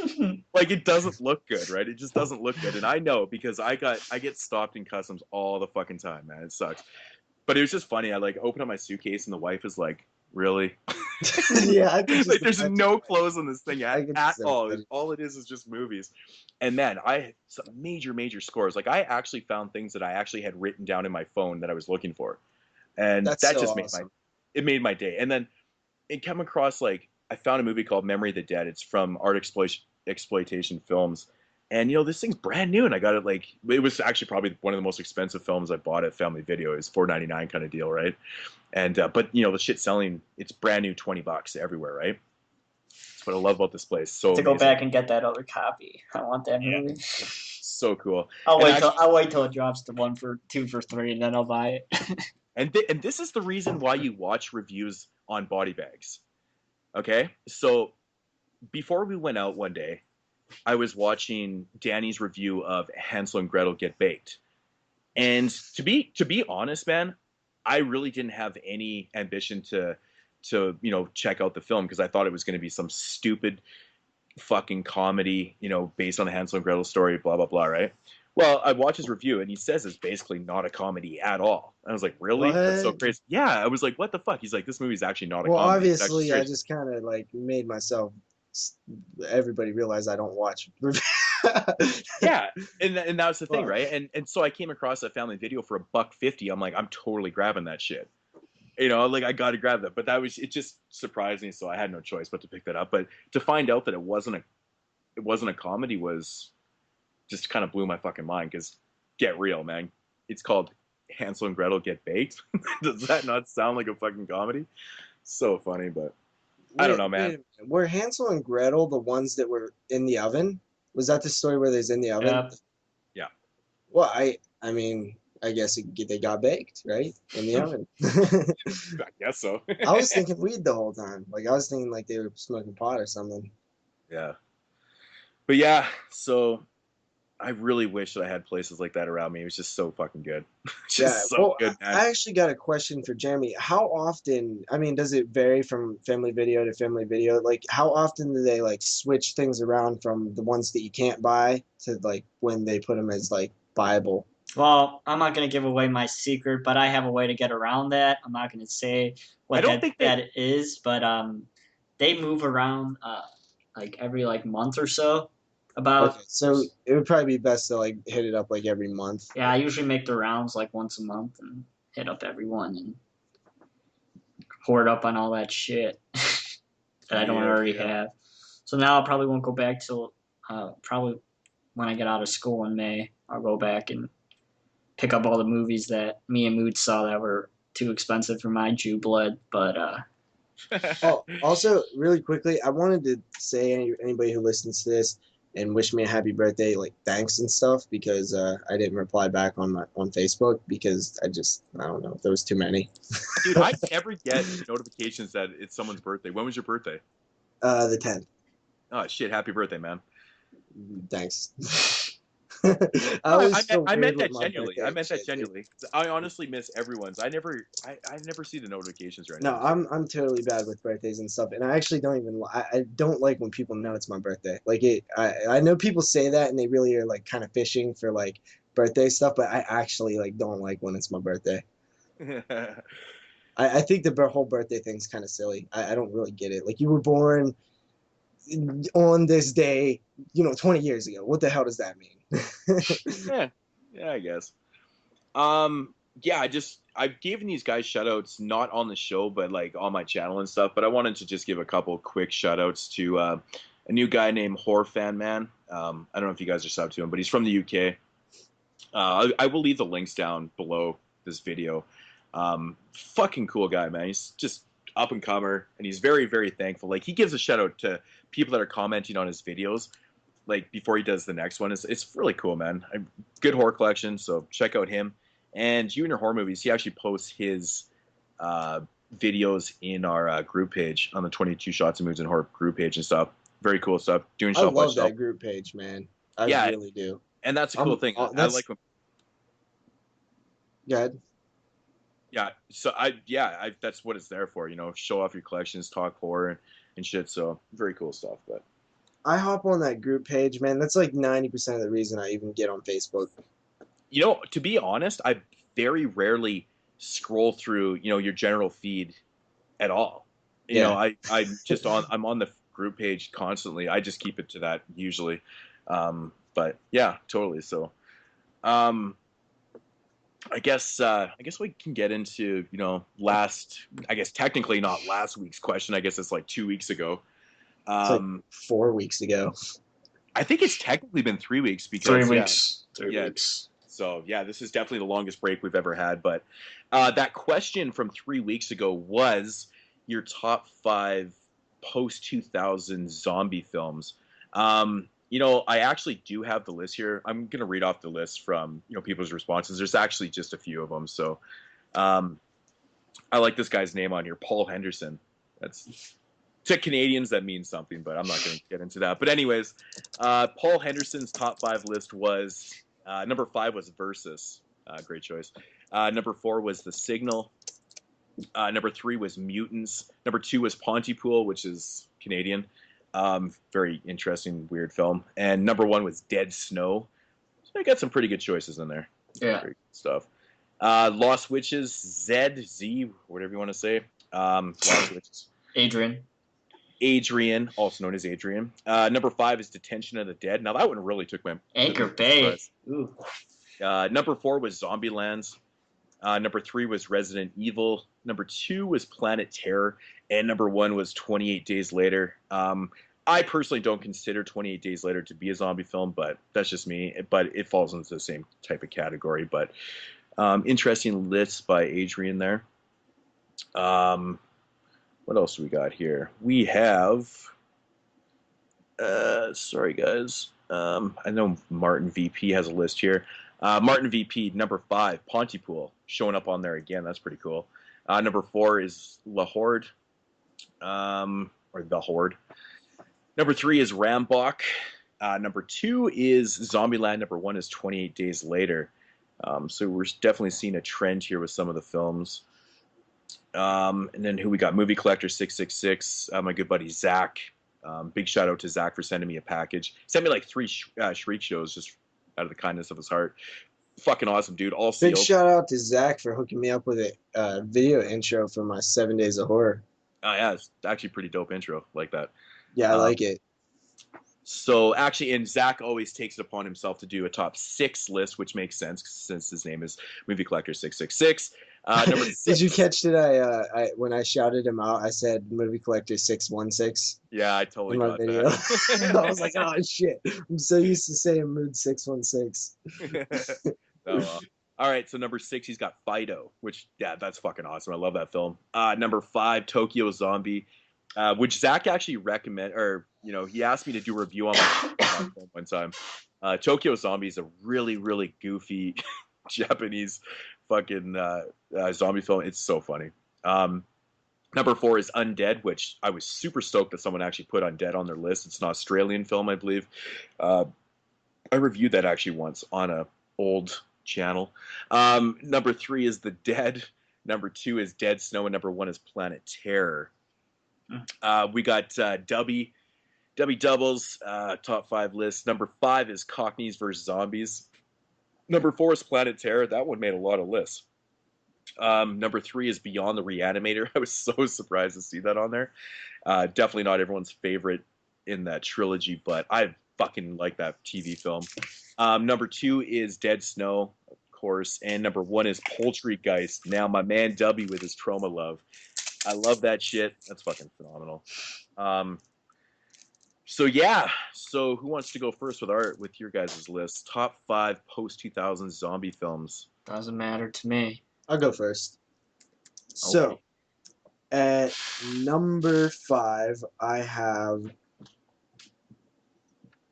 Hold up. Maybe I shouldn't have went first. At number 5, I have The Dead. Okay. Number 4, I have Land of the Dead. Number 3, I have Planet Terror. Number 2, I have Dawn of the Dead, the remake. And number 1, I have Dead Snow. Cool. Jeremy? All right. Number 5, I have Dead Snow. Number 4, Planet Terror. Number 3, the Dawn of the Dead remake.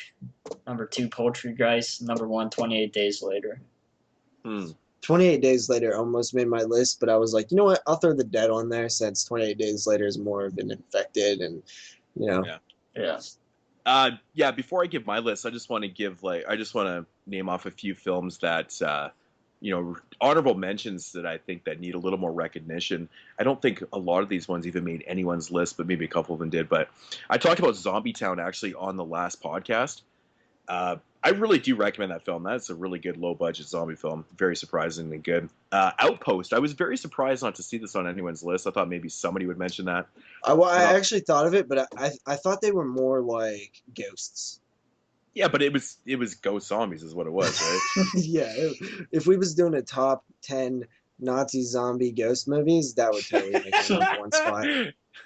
Totally. I had The Dead on there. Dance of the Dead. Now, that was another one I was kind of surprised not to see on anyone's list. I thought that movie was surprisingly, in my opinion, surprisingly underrated. Like, I don't know why people don't really talk about that one. You guys seen Dance of the Dead? I haven't. No. It's good. It's good. I've heard good things, though.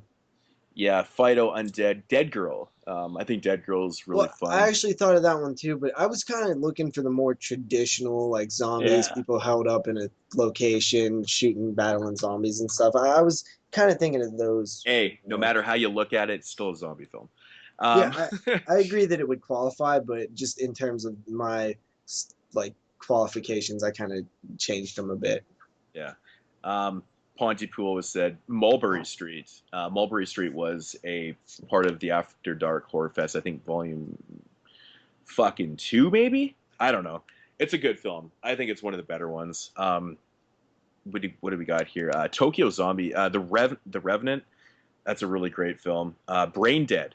I reviewed this movie a long time ago. It's actually directed by Kevin Tenney. Kind of an obscure film that was released by Vicious Circle Films. Mm-hmm. Nobody. Did you review that on the old Collaboration channel? I did. I remember that review. So fucking entertaining, man. I like the menu. The menu. I remember the menu. yeah, totally. Junk. If anyone's seen the movie Junk, it's an Asian film. Very cool. I don't know. It's good. Oz Zombies, I believe, is also known as something else. It has another title. I think that's a really fucking entertaining film. It's like from the perspective of the zombies. Have you guys seen this one? I haven't, but I haven't seen it. It's actually pretty funny because You know, it's from the perspective of the zombies, but as we, you know, you see the zombies as zombies, or them as zombies, but they see each other as normal people. Yeah. It's pretty funny. Die and Let Live. It's a zom-com, but it's really Are entertaining you and naming funny. every zombie like film that came out in the past like 10 years? I No, haven't even heard man. like half of these. These like millions. I've reviewed like lots of these movies actually, but I know you don't watch my videos. But Attack Girl Swim Team vs. the Undead, another funny one. Retard Dead and George: A Zombie Intervention. I will get into my top 5 list right now. At number 5 is Ty West: The Roost. I think this movie is criminally underrated, man. Criminally underrated. Wait a minute. I don't remember zombies for some reason. That's the whole point. Okay, it was like zombie. Okay, yeah. I just always think bats. You know, The Roost. No, it's been a while since I've seen it. I know what it is. Yeah, I know. Yeah, I think that movie's insanely underrated. Another film that I did review, but I think it's just phenomenal, man. I think it's a great film. Great atmosphere. Number 4 is Versus. How can you go wrong with Versus, man? That movie is just insane. Poultrygeist. Number 3. Number 2 is Dead Snow. I fucking can't wait for the sequel to that movie. I'm really excited. Yeah. And number 1 is Cockneys vs. Zombies. Really? Wow. I absolutely love Cockneys vs. Zombies. I think it is one of the funnest zombie films to come out in a long time. Like, I don't know if it had anything to do with the fact that, you know, when it got released in Region 1, Scream Factory put it out, but that movie is amazing fun. One of the coolest things about that movie I like is that it kind of reminds me of Return of the Living Dead at the beginning, the way the zombies the way everything kind of gets going in the movie. Mm-hmm. You guys have seen this, right? No. You guys... Seriously? You guys haven't watched Cockneys vs. Zombies? I only know a Blu-ray. It's still sealed. Yeah, I haven't watched. I haven't. I just haven't watched it. Oh man, seriously, so good. I think it's so much fun. But anyways, that's my top 5 list. Well, I gotta say, guys, I'm like really, really like impressed by the fact that neither of you guys had Zombieland or Shaun of the Dead on your list. Thank you so much. Oh yeah, yep, my 2 favorite fucking zombie films. Poultrygeist almost made my list. I actually like, for not being such like a big Troma fan and stuff. I really, really like Poultrygeist. I think it's fucking awesome. I was having a hard time with this list, to be honest. Did you guys find this? Yeah, I had a terrible time with it. I hated this list. I realized that I don't like zombie movies after I did this list, because I only seen like 5 of them in the past like decade. Well, like I'm saying though, like all the other ones that I listed, like that's the reason why I had such a long list of films, is because I really wanted to break it down to the ones that I liked, and I was like, you know what? There is a lot of really good post 2000 zombie films out there. A lot of low budget ones. Really, dude, because I looked at it like, man, there has been nothing even close to the Deads of, you know, the 70s and 80s and 60s and. Well, like, I'm not comparing these movies to them. I'm just saying, post 2000, I think there's a lot of good low budget films. Like anything type mainstream, no, not at all. But I agree with that. I'm just saying, like it just kind of saddened me, because I was like, oh my god, there's like no amazing zombie movies like in terms of like those ones, like Return of the Living Dead, like any of those. I think Return of the Living Dead Part 2 is like better than 90% of all the zombie films I've seen in like the past decade. I think you'd probably have a higher appreciation for, you know, the newer zombie films if you've seen some of these ones too. Yeah, I think it might. Any of them. I think some of these films you would actually really enjoy, but you know, to be honest, I mean, we all know zombie films are like a dime a dozen. There's like 10 new ones every week, but so there's a lot of shitty ones. But I thought these ones stuck out. So, yeah, for this week's question for next week. I came up with this like 3 weeks ago, so I guess I'm sticking to it. But it's kind of like an era question, is, you know, the same as this week's, you know, post 2000 zombie films. I was thinking about this because this is actually stemming from another conversation I had. I seem to kind of rip off my conversations I'm having with my friends. But I want to know what your top 5 slasher films are of the 90s. Because we all know the 90s is definitely not the decade for slasher films at all. Who's putting Dr. Giggles on their list? But that's the thing, right? And, you know, I guess Scream is probably going to make a lot of people's lists, I would assume. Dude, but if Scream isn't on your list, you're making But when you really break it down, there actually is, obviously there's not as many slasher films from the 90s than there was in the 80s and stuff, and even now. But if you actually think about this, there actually is a lot of good ones, in my opinion, of course. But I'm interested to see people's lists on Should this. Be an interesting one. I don't think this one is as hard for me as like the other ones were. No, I mean, these questions aren't meant to be hard. I mean, if you're struggling with it, then, and I don't know. It just, that sucks because it's not meant to be like that. It's just no. I don't mean like hard like, as in like a pain to do. I mean like just like trying to come up with films that I like. yeah, but this one should be pretty easy. Yeah, I didn't think this one would be overly that hard. I mean, there's probably a couple films that are probably going to make a lot of lists, but who knows? Who knows? Just definitely look into it because I was kind of looking through my collection going, yeah, there's actually more than I was originally thinking that I actually do care for. So I don't know. But I think that is going to do it for Mood Swings. Are we we do it waiting for next week with the questions or what's that? The questions that were posted on Facebook. Oh, shit. I completely forgot about because I didn't do that. That's right. Do you have the questions? I do have them. Okay, shoot. We can burn through these pretty quickly. Lost Switch asks, what YouTubers made you want to start doing videos? This one's pretty easy for me. Ryan, 1988, and Endurance Productions. Those two guys were like the first people I ever noticed on YouTube. Dude, I wish they were doing the horror stuff. Like I didn't even know that there was like a thing like a horror community. I thought I was the only like horror fan in the world.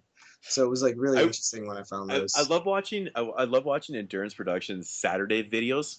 I don't know, he doesn't do them too much anymore, but and he just like talks about horror films. And he drinks beer and he burps and fucking he's just being all like belligerent and shit. You ever watch those? Fucking so funny. Yeah, I've watched a little bit of him. I haven't watched in quite a while. Like I barely watch YouTube videos anymore. You know this, but yeah. No, I still check out his video. Like when he posts his stuff up. Like yeah, I watched him way back in the day too. But fuck, I remember Saturday, one of the so funny. First videos I watched from him. I don't even think they're on there anymore. I think they got took down or something. He was he was traveling and he took the Friday the 13th box set with him, and he was like at a hotel and he was just watching them and he was like filming it and then he would like cut and like say something about the movie each sequel and then like he would like I think he recorded the TV a little bit, so I think that's why they like came down eventually. They might still be there, but I remember that was like so long ago. But that's like one of the first videos I remember seeing ever, like horror related.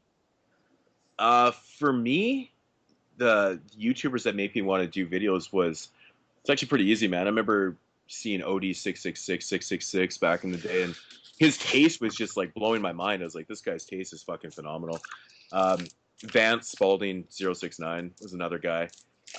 Dave, Mr. Parker. Like, I mean, these guys back in the day, like, you just couldn't avoid their videos, man. You type in something and horror related, and their videos were always obviously coming up and stuff. So, that was kind of a no brainer really to watch those films, or to watch those channels. Yeah, thinking of Mr. Parka, I remember like one of the first videos I seen from him was like he had his collection and stuff, and I remember he had like little pieces of paper, like he had paper taped to like his shelf, and it would be like zombies or something. Like he had it like labeled and shit, but it all looked like super ghetto. And I remember that was so long ago. That's awesome. And actually, surprisingly, Justin Ryan 1988 was another guy that I watched when I first started, or before I started doing videos and stuff too. He's been around forever. I know there's more out there. I can't. Yeah, there's a lot of people who don't even make videos anymore that I remember watching early on and stuff. Oh yeah, there's lots of people that don't make videos anymore, which is kind of sad, but it happens. What about you, Jeremy? Definitely Dave, aka Mr. Parga, and Lori Mad Puppet Death. I remember watching her videos. I actually watched one of her videos today, her Cinema Wasteland update. Yeah. It's interesting. That's pretty much it. And a guy named Alcaro, who's not around anymore. He used to make videos and he stopped making videos. So mainly those three guys. So yeah. Yeah. After that, Rich from over at thedevilseyes.com asked, looking to the future of the genre, where do you see it going from here? As we've seen monsters, slashers, ghosts, games, found footage, torture, damn everything. Where can it go? What will bring it back to the fear, excitement of seeing a horror movie? And Vampircons. dude, I haven't checked the status of Vampircon, but I'm pretty sure it was like a total failure. I made a whole $8. Ah, that's so disappointing. Yeah. I don't think. I mean, the way I kind of perceived that question was that maybe there might be something wrong with the way horror's going right now. I don't know. The way I see it in the future, I see a lot more. I see a lot more indie directors coming up through the ranks and just kind of going that way and stuff. I think that horror films in the mainstream is not the most popular thing. I mean, I find that, I mean, maybe it's just me personally, but I find I get a lot more enjoyment out of the lower budget, kind of more indie films and stuff. I'm not saying that I dislike,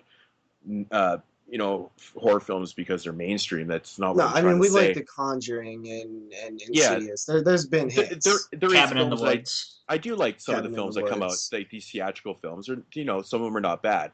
But just the way I see it kind of going right now, I see it kind of going the way of the indie director and stuff. There's so many good ones that are out there, and I think they're really keeping the genre fucking exciting.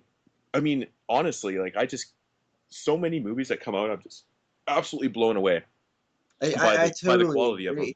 And I honestly, I can answer this in a few different ways. For one, what is like the next big thing? Well, that is the $1,000,000 question, right? If we knew, then I would be making movies right now. But I also think that like one of the next big thing, one of the new like trends that we're seeing is horror on TV, and I really think it's only going to grow from here. And I think I actually like it. It's like there's horror on TV, and it's not on HBO in this anthology format. It's everywhere. It's on every channel. Every channel has a horror show right now. And I'm loving it. I love it. My only concern with that, like I do like that. I think that's super cool that there's a lot more horror related, TV shows and stuff. I think that's awesome. But as long as they don't come out with some fucking horror related reality shows. I mean, if it goes to reality show type deal, I'm gonna fucking snap, dude. I mean that's literally the line you can't fucking cross. You can't cross. I mean, you have like Ghost Hunters, you have Face Off, which is like kind of horror related. You have but yeah, Face Off is fucking good. I like that show. Yeah, Face Off is awesome. That's a great show. But yeah, okay, so yeah, like fucking if there's a horror like slasher version of like Survivor or something, I'm fucking done. But well, that's kind of what I meant, Yeah, but. Yeah. So there's the whole TV thing, which I if we can get like Tales from the Crypt like renewed or like like redone, like not a remake but like relaunched, damn, that would be awesome. We need something like that. We need a good anthology. That's kind of the thing. Right now. That's kind of the thing where it doesn't seem like it's going to.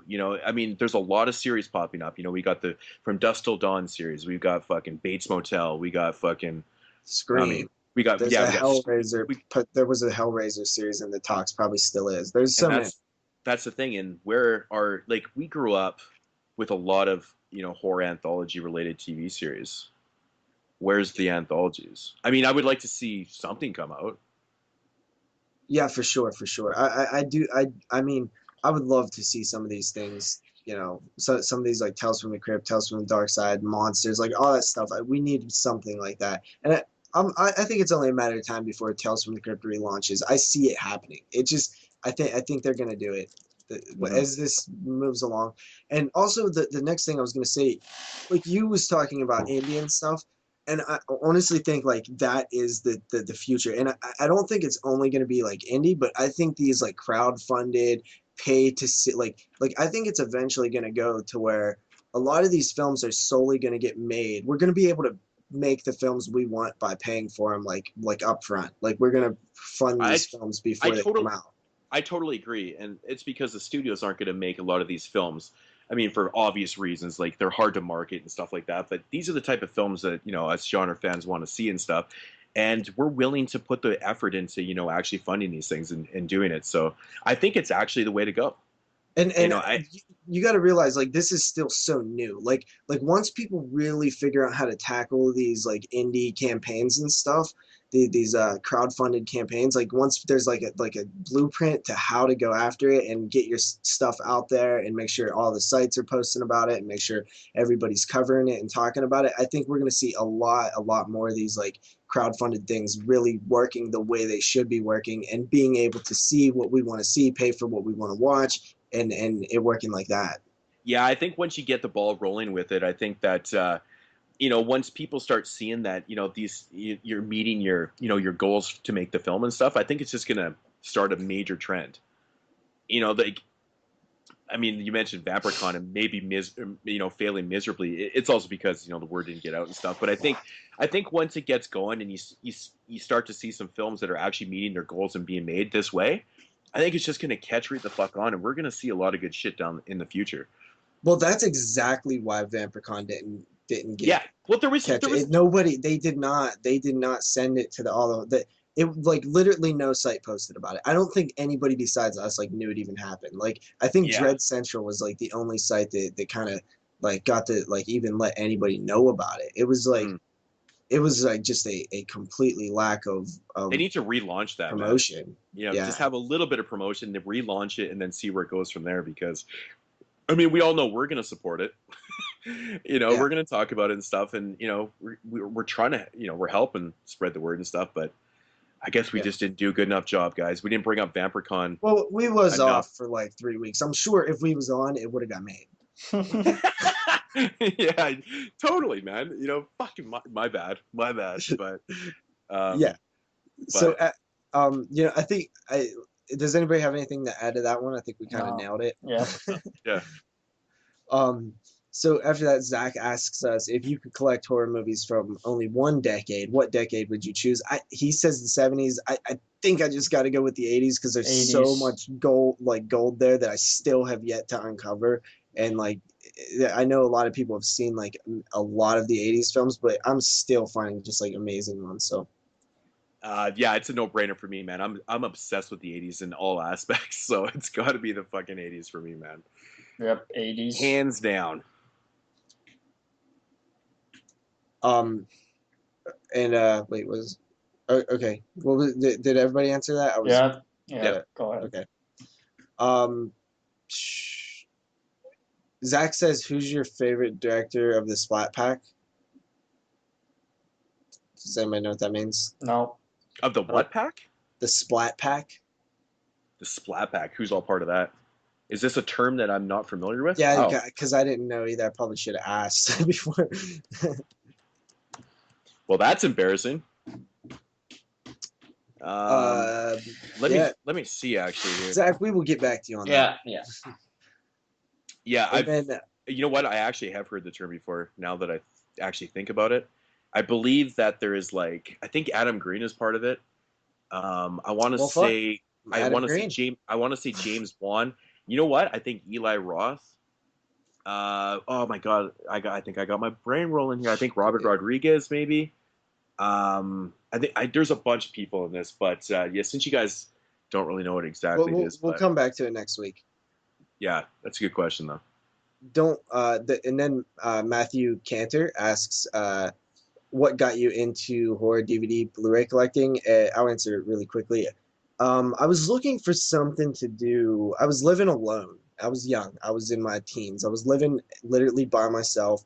I was looking for something to do. I started revisiting some games that I grew up with, like, you know, on the NES, and I was buying some of those, and I was like, man, this is kind of fun collecting these things. And I always kind of had a small little DVD collection of horror films and VHS horror films, and I was, you know, playing these games, and I realized like this is kind of expensive thing to collect, so I just started buying some movies, and it's quickly just I started seeing people. I wanted to see like what movies were out on DVD, and I ended up coming across like DVD Blu-ray updates and shit like that on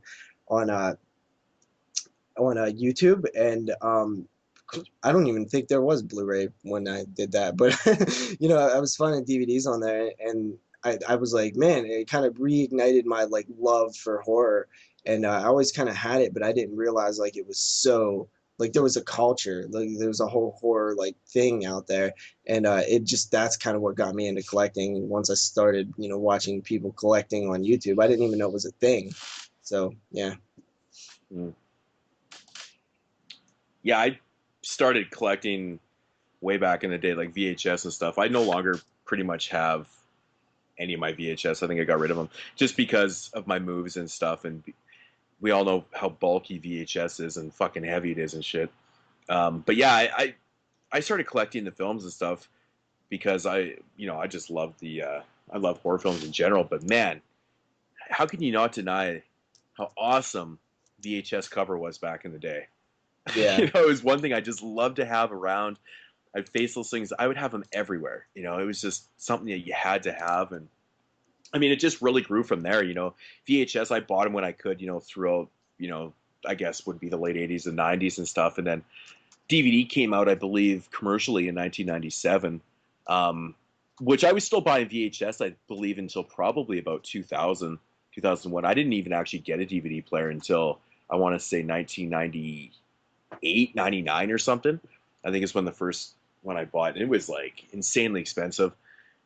DVDs were so overpriced. So I was still collecting VHS, man. And what was the original question? It was what got you into collecting, so you kind of answered it. Yeah, it was arts and stuff. It basically was, and then yeah, it just kind of grew from there. But yeah, it was the films obviously come first, but arts, man, holy fuck, I love it. So also, I forgot to add that while I was doing this, like while I was like collecting those NES games, and I was living by myself, I didn't have cable, so I was like watching a lot of my my small collection of DVDs, which was probably about 30 horror movies, and I was watching them over and over again, listening to the commentaries and shit, and I was like. That was right around the time I got Netflix, and I was like, well, I'm gonna do the DVD thing. And then I was like, man, I'm tired of paying, $15 a month. I only get like, 2 movies by the time I send them back and stuff. I'm about to, just start, going on eBay or something and buying like cheap, like horror films, and that's kind of how it also started. Mm-hmm. I wanted more stuff to watch, and I wanted to own it because I was like, well, this sucks. I don't really like renting things through like Netflix. Like I'd rather rent it at a store or buy it. Actually, that's a good point though too, because I was never a big fan of like, renting films from. I mean, we all did it growing up and stuff, but I mean, if I could buy something that that I wanted to watch and stuff, I would. Yeah. If I, but that was the thing. Like, renting, I was just, oh, I'm putting money towards this rental, and I got to give it back and stuff. And then, back in the day, like, was there had to have been that one film that you went back to rent like 17 times, and you realized you're like, I could have bought that motherfucker 3 times. Well, when I was young and I was renting like Friday the 13th like part 7 like every weekend. I didn't even know you could buy them. Like I didn't even know where to buy like VHSs. Like I didn't know. Like I just like I knew people had them and I knew people who had them, but like I did not know where to get them. All I knew is you could rent them, and that's what I did. I used to have this really awesome mom and pop VHS store back in the day, and that's all they sold it was just like this massive store. Well, I mean, pretty decent size. It was just all VHS, and that's what you bought. It was super cool. And man, thinking back on that, it's so disappointing. That it's just not there anymore. None of that thing. All those things are gone. Sucks, but Jimmy, did you answer this question? Basically like the same way as you. You guys followed my name. I was an NES collector before I started collecting movies, and I was spending way too much money fucking hunting games and stuff like that. And the hobby kind of caught fire, like wildfire, really. And everybody started collecting games, and the market just exploded, and things got more and more expensive to get that were expensive when I started collecting. So I decided just to drop it and find something else to collect. And as you guys remember from the first show, if you guys been listening, I've always liked horror movies. So Yeah. I learned about this whole underground horror community with all these, low budget straight to DVD horror films that I've been missing out on. So I decided to hop onto the DVD board, and you can see how that took off. But that's pretty much it. Yeah. And finally, Andre asks us, what are some of our favorite films from like kind of the big horror guys like Craven, Carpenter, Romero, and I'd probably say my favorite Craven films are definitely the Elm Streets and the Screams. I also really like Serpent and the Rainbow, uh, Hills Have Eyes, People Under the Stairs. I'm a huge fan of Carpenter, of course. Halloween, The Thing. You can go is, through like, every one of my single favorite. director, JP. Just a couple. Oh, we've already an fucking hour and 45 Um, minutes. and Well, Ghosts of Mars, of course. I actually like that one. I know a lot of people don't. And of course, Romero's the three fucking Dead films are awesome. And well, I mean, are you done? yeah, Sorry. pretty much. But you know, for Romero, for me, like obviously, Dawn of the Dead is my favorite horror movie of all time. So I'm not really gonna say. I'm gonna talk like one film that I fucking love by Romero that you know people do talk about, but it's Martin. I fucking love Martin, man, from 1978. Also, it's like a really Yeah, I kind of really weird need to vampire. see that one, man. I've been hearing a lot of that one lately on different podcasts and stuff, and it's just like, man, I need to get to. I actually, I've only seen like Romero's like main like Dead films. Like I haven't even in Creepshow. Like I haven't even seen like Mhm. most of the other ones. It's got some pretty good films. As for Wes Craven, I mean, I don't even want to mention Nightmare on Elm Street, but one film by Wes Craven that I fucking love. Were you gonna say And Shocker? it is. I always do the stupid joke, and it's kind of a shocker. It's Shocker, man. I love Shocker. I think it's really not a great film, but it's so fucking entertaining.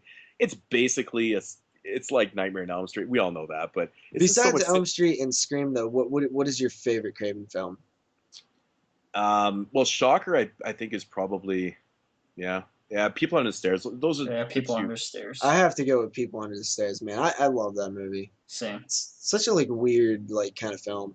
I think one of the most underrated Wes Craven films, though, has got to be Deadly Friend.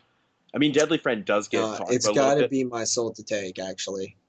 I mean, yeah, maybe for you. I think Deadly Friend's a better movie. No, But Deadly for me, Friend is cool, man. I think Deadly Friend's a really fun kind of, you know, just kind of overlooked Craven film. But there's like a explosion, like a head explosion or We something. could talk about Deadly It makes Blessing. me, Go like, back to the laugh. could go back to Burial Grounds and talk about fucking Deadly Blessing for finally, you know. Yeah. Deadly Blessing, man. John Carpenter. Carpenter's such a, oh man, pretty much his whole filmography is so amazing. I mean, I don't know what to say. I watched The Thing a couple weeks ago again. You know, I hadn't watched it in a while, and Top 5 of all time. Every time I watch The Thing, it just blows my mind how fucking amazing that movie is. You know what? And then you Like, think that it like failed. It like was a flop, and that just blows your mind even more. Yeah, it's so crazy, man. Like that movie is phenomenal. In my opinion, it's his best made film. I'm 100% agree on that. Like I know Halloween gets like the love, but honestly, like all around The Thing has like no flaws. Like it really is like, such a perfect film.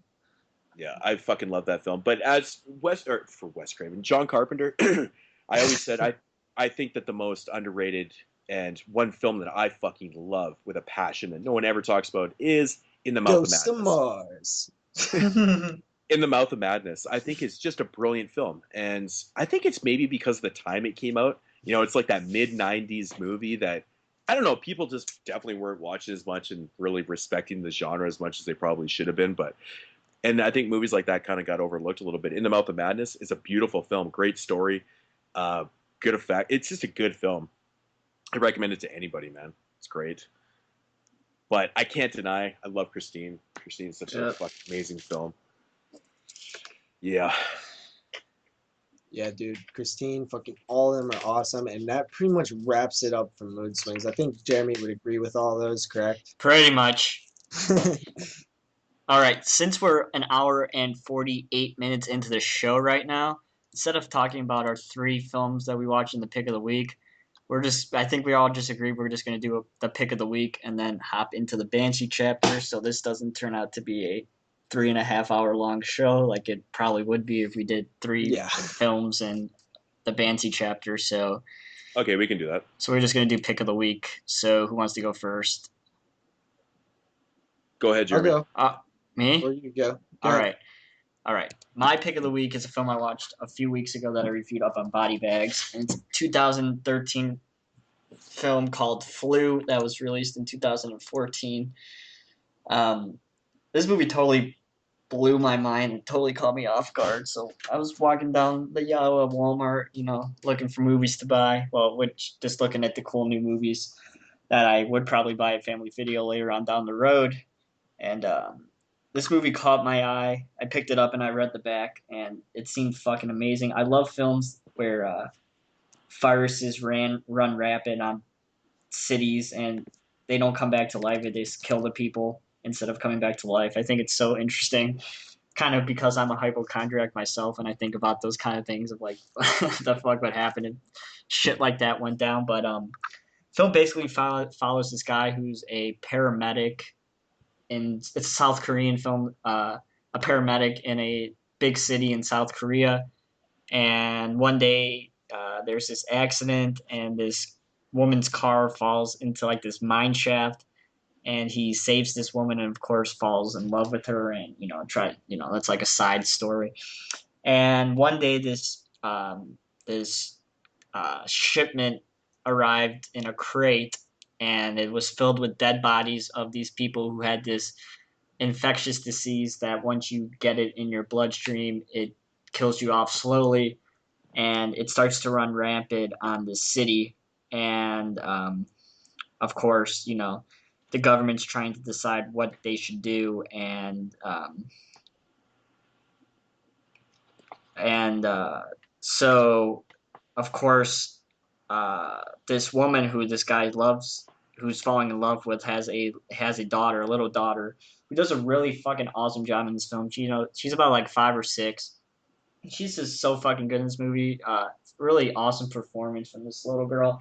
And of course, she gets the virus, and it's basically them trying to show that, trying to keep her alive and not let her get killed by the government, who's trying to kill everybody who has this virus. So that's basically the film, is them trying to keep this little girl alive who has the virus. And it's just really, really well done. It has a great atmosphere and great acting. And if you guys like those virus type films of running rapid on cities, I highly recommend it. I think it was a pretty large production. It had a lot of extras and things like that. And don't be surprised if you see this on my top 10 list at the end of the year. It gets one of my highest ratings I gave on the show. I gave it a 9.5 out of 10. I highly recommend you guys go check it out. It's really fucking good. God damn. Have we gave any 10s yet? No, I don't think so. That is a high rating, man. I actually have Flu sitting right in front of me. I picked it up when I was with Jeremy. Yeah, I got to check it out, man. It just sounds really intriguing. It's really good. I highly recommend it. The cover kind of looks like the cover of Mold. Yeah. It's the one guy who plays the fog mask guy in every fucking movie. Yeah. Yeah. That's awesome. Yep. All right, I guess I'll go next. My pick of the week is a little bit different than normally. It's not a movie, and it's not really. Did you say it's not a movie? Yeah, it's not a movie. That totally threw me off. I was gonna say, is it Terminator 2? No, but it's not a movie, and it's not really like for adults. So wow. My pick of the week is a TV series show from the 90s. It was on Nickelodeon. Are You Afraid of the Dark? No, I wasn't. So You Afraid of the Dark? It is Real Monster. You picked up the Shout Factory edition. I picked up the complete series, and while you guys was gone, I was like, you know what? I'm gonna start going through some TV series. And I finished up, as you guys know, I was on the incredible journey of Fresh Prince of Bel-Air. I finished all 6 seasons, and that was quite a journey. And I decided, hey, let's start with some Real Monsters, burn through these really quick. And I gotta say, man, this is an awesome ass show. This show is really cool. I of course probably seen every episode in the 90s. It was one of the shows that I watched all the time. It follows a group of these uniquely designed monsters, and that's what's really cool about this show is all the monsters look like these like unique monsters. They're not typical like generically created monsters. They're art, and they are basically scaring humans, and they kind of have this whole like mythology and stuff like that's expanded on throughout the series. I finished the first season. They're like toenails, for example, is their currency. Like human toenails are like awesome to them. Of course, like everything is like opposite of like pretty. Like you look disgusting today. Why, thank you, or whatever. And it kind of has this. There's all these like cool like things, like these little tropes that they get into in the episodes that are what you would expect normal like cartoons to do. Like they kind of have all these like unique stories. Like there's not really the typical like uh stories that you normally see in cartoon shows. And also I think like the strongest point of this entire show is just the animation in general. Like it is creepy. It's like nasty. They live in a dump. There's like they do like creepy well. They do scary well. Spooky. I always compare every '90s Nick show as to why me and JP's generation are so fucked up in the head, because shows we watched growing up are fucking terrifying. Like Legends of the Hidden Temple. If you guys ever remember watching Legends of the Hidden Temple, it was a game show in the fucking on Nickelodeon. And when these Silver snakes all day, baby. Yeah, when these people went in this fucking temple at the end of the game, they would get grabbed by like these fucking by the trees, dude. No, by the trees, scary, or the temple guards, and the temple guards are like these fucking weird ass people that I felt would like rape these kids in the back after they fucking like grab them.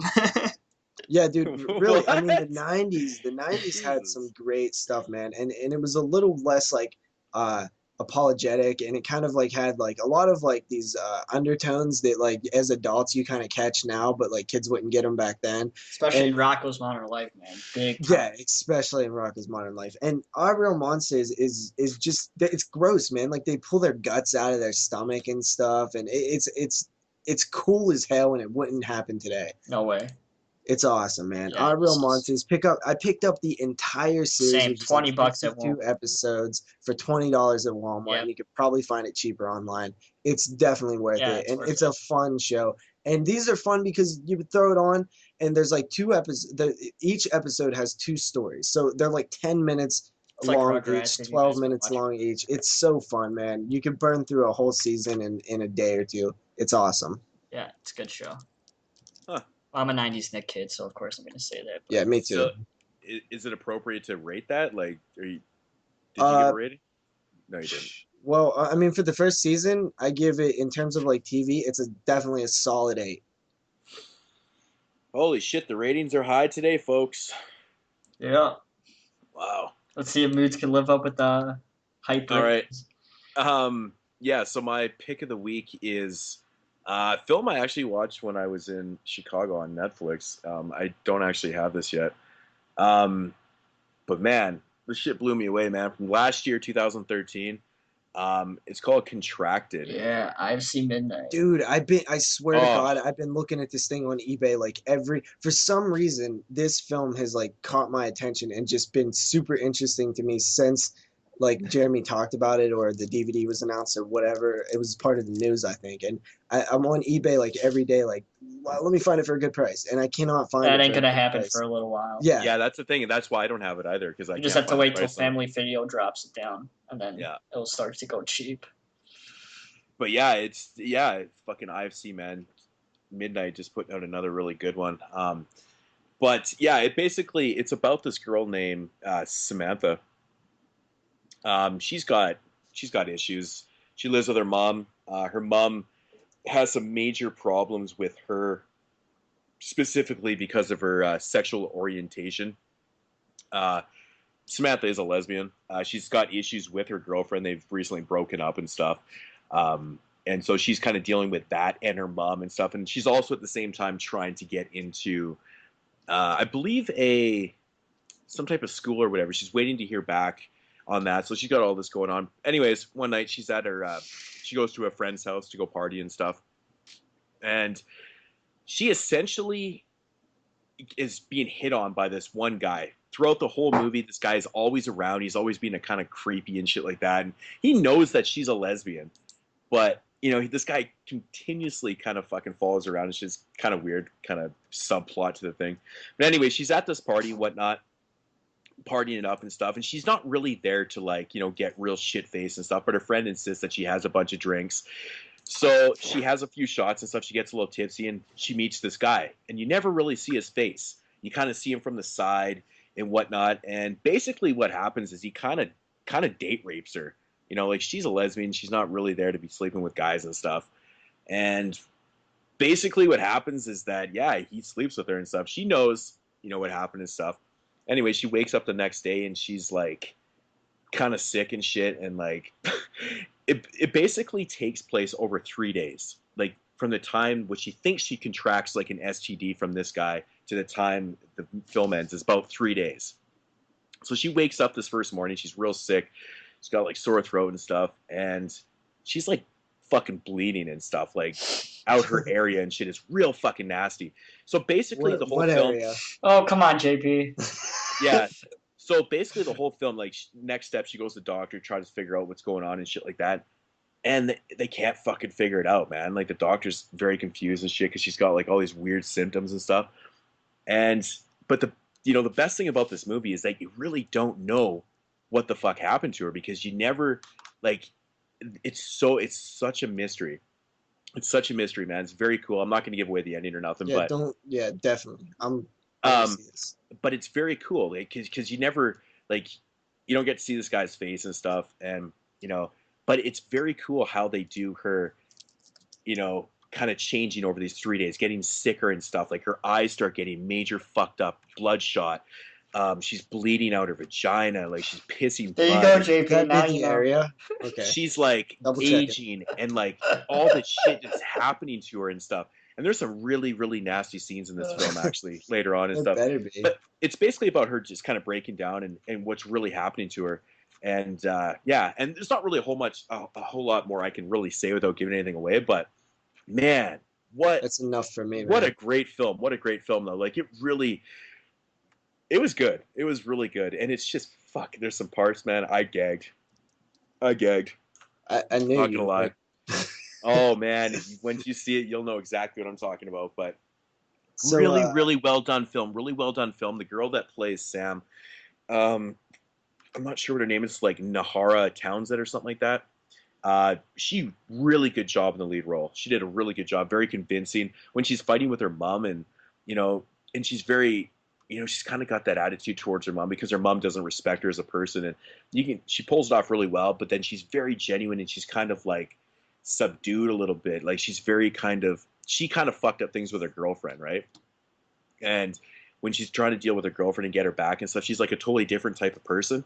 She's trying to be very sympathetic for her mistakes and stuff. And I think it's just really well acted and stuff. And like I said, you got this subplot with this guy that's kind of following around and stuff, and which is kind of an interesting subplot. It doesn't really add a whole lot to the movie, but it doesn't take away anything either.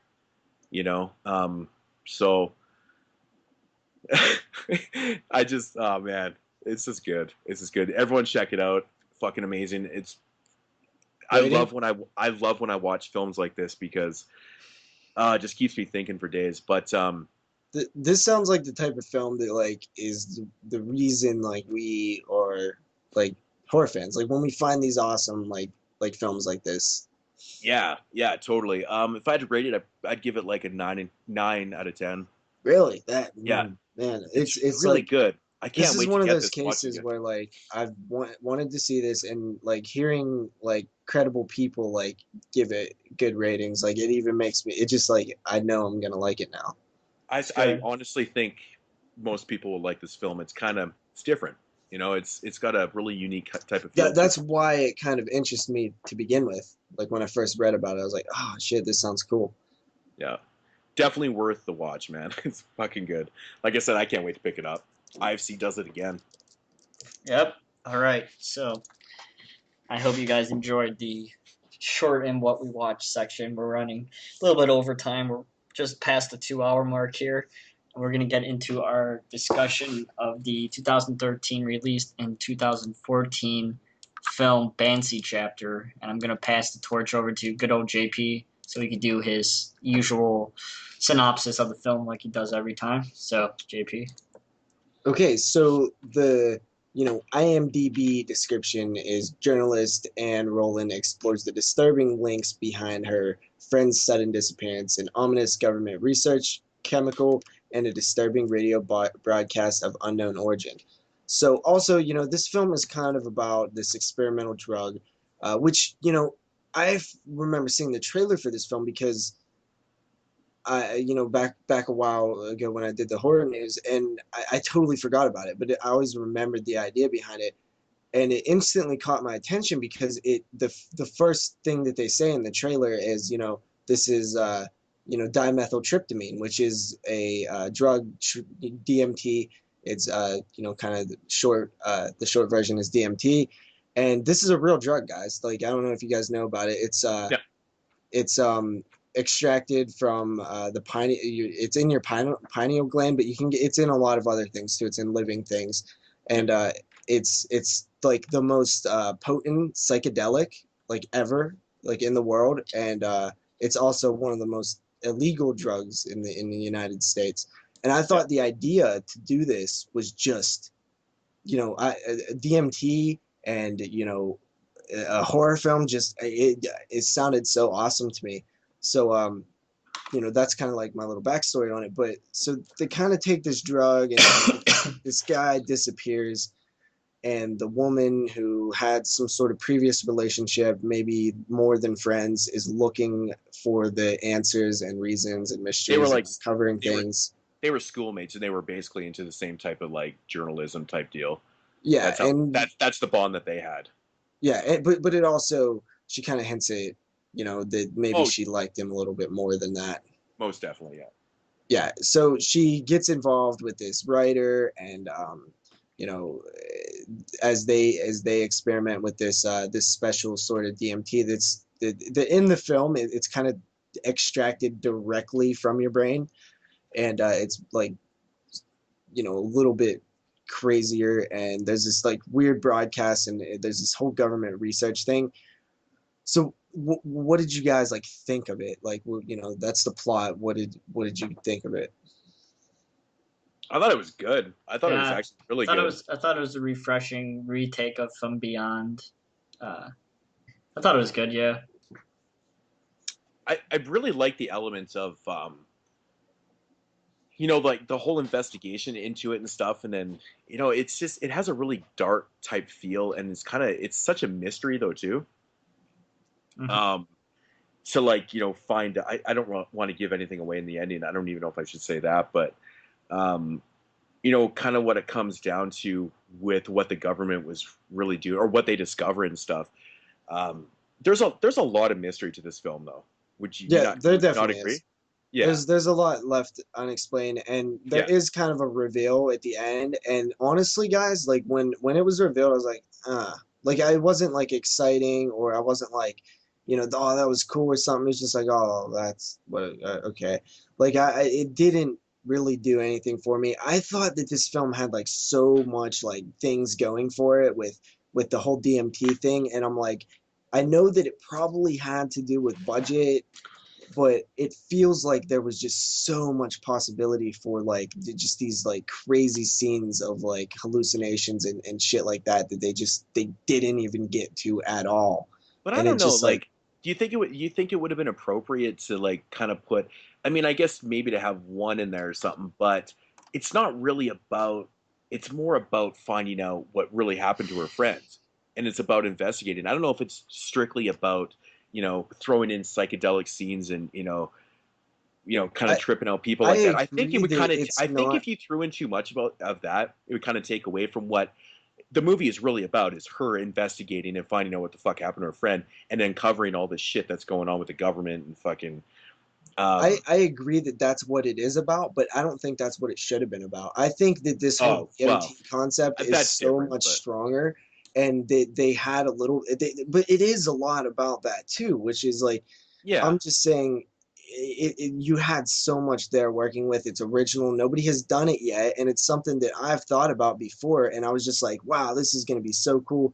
the whole like concept of dimethyltryptamine is so fascinating to use in a horror film, and they just kind of they don't utilize all the tools that they had, and it really kind of irked me the whole time I was watching it. I don't know. I actually really enjoyed it. I really enjoyed the investigation. I think that there's some creepy fucking moments in this film, man. Like some genuinely creepy well, films. I was gonna get to that, and I'll be straight up honest, and this is why my rating comes in where it does, because it kind of sounds like I'm down on it at first, but I actually got, it scared me twice. This film actually scared me twice, and any film that can do that, it's automatic props, Okay, and, I'm not sure what scenes did it for you, but I have to say, when the lead character, I already forget her fucking name. I'm so bad with names. But anyways, we know the lead girl. And I might add, where is she from? Is she Australian or is she English?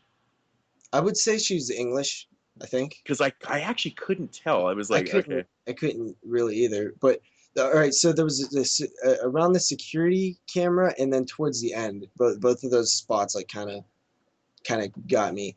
And yeah, I think that yeah, the scene where she goes into that house and she goes downstairs and finds all that equipment and shit, and she's watching the computer screen, and she clicks or she presses play on the surveillance or whatever, and then it says that the girl that she's like Terry was there like 8 minutes prior. Yeah.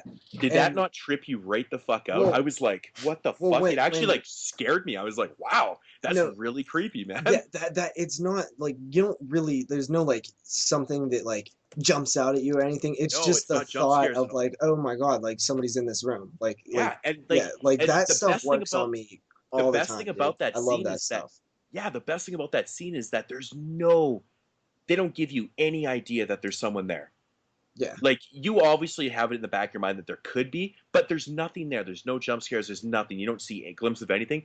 You see it through the surveillance like 8 minutes ago. And then her turning around, it was just like eerie as and this fuck, is man. This is not like a new technique or anything. Like I believe it was even in VHS too. They did something similar to that. But I've always think that technique works. And it's not a jump scare, and it's not like some weird like like surprise moment, like cat in the closet or anything. It just relies on like the thought of something, which is always scary. But good atmosphere definitely does help. I loved when she goes down there, like she's walking so melodically, and she's so slow, and she's kind of doing everything very specifically, and she's talking on the radio, and she's being very specific about it, and then just kind of sits down and like, and at the same time, like she's talking to the guy that kind of reminds me of like Hunter S. Thompson in a way. Doesn't he not? I don't even know who that is. Hunter S. Thompson, fucking Fear and Loathing, Las Vegas. Never seen it. One of the most famous writers ever. Anyways, that guy just totally reminded me of smoking nonstop and drinking and just bald head. But yeah, that guy just totally reminded me of Hunter S. Thompson, just the way he talked and shit. But she's kind of dealing with what just happened with him. Like, she fucking, like, dude kind of like, kind of freaks out and stuff and starts bleeding out his eyes. And then all of a sudden he's like having this conversation with her on the radio, as she's kind of creeping through the house, and it's all dark and shitty. And like, he even kind of mentions it too. He's like, hey, can we get going? I'm bleeding out my eyes. Yeah. But like that whole what she just dealt with, and she goes into this situation. I really like that transition. I thought it was awesome. It was good. Okay, so there's a few things that kind of like minor like plot issues that I have. Like, for one, when you set up your story and it feels like kind of a serious movie and stuff, and then like there's these little things that kind of bug you, and it's not too much if there's only one or two of them, but if you see more and more of them, they kind of get on your nerves. And it's just things that could have been explained through a line of dialogue or something, and that is, early on, after the friend, disappears and the guy's questioned by the police and stuff, then the girl decides to go to his house, and all the shit's just there. Like, all of his notes and all his like stuff is there. Like, why? Yeah, why is it there? That shit would be locked up in a crime lab. You totally took that read off my tongue, man. Like, that actually bugged me too. Because I even looked at it and went, no way. All that shit is sitting there. And like, it wasn't even like she had to look for hard. No, that's like, she exactly literally just lifted up the thing and it was like the exact thing she needed. It was the first thing, and she's like finding all this connecting evidence. It was evidence. like friends in Colorado or whatever. And then this, I'm like, what? I'm like, that doesn't make any sense. There's no way. And because when they questioned the kid, he was like, my friends in Colorado. So they would have seen that and they would have been like, oh, look, it says it in the book, here. And the police would have nailed that shit day one. Oh, big time. Yeah. Yeah, that bugged me. There was another thing that kind of bugged me. How when she meets the writer guy and she's all like, oh, it just so happens, we're gonna trip out tonight. You should join us. And then like it's the first time they're doing this new shit. It just felt a little contrived, and I was like, yeah, I don't know. Like it just feels like a little too. Totally, man. Those are the exact moments in the film. I thought the same thing. It felt a little too convenient. Yeah, too convenient as hell. Like it just like, oh, so they just had this tripping out party planned when you come and visit this guy at a bar, and it just so happens that they're trying this new stuff for the first time. Yeah. This new like hardcore stuff that they sold your friend, they're now just trying it. So totally. Yeah, those are my two like issues, but I could get past those. They don't bum me out too much. Mm. Yeah, I gotta say, like the ending for me wasn't overly, great for lack of better words. I don't even think it really was like that. Like it's not even like smart or anything. It's kind of they just needed to end it somehow. They just needed to end it, so they ended it that way. I think it's a bad ending. Yeah, I'll go on the record and say it's a bad ending.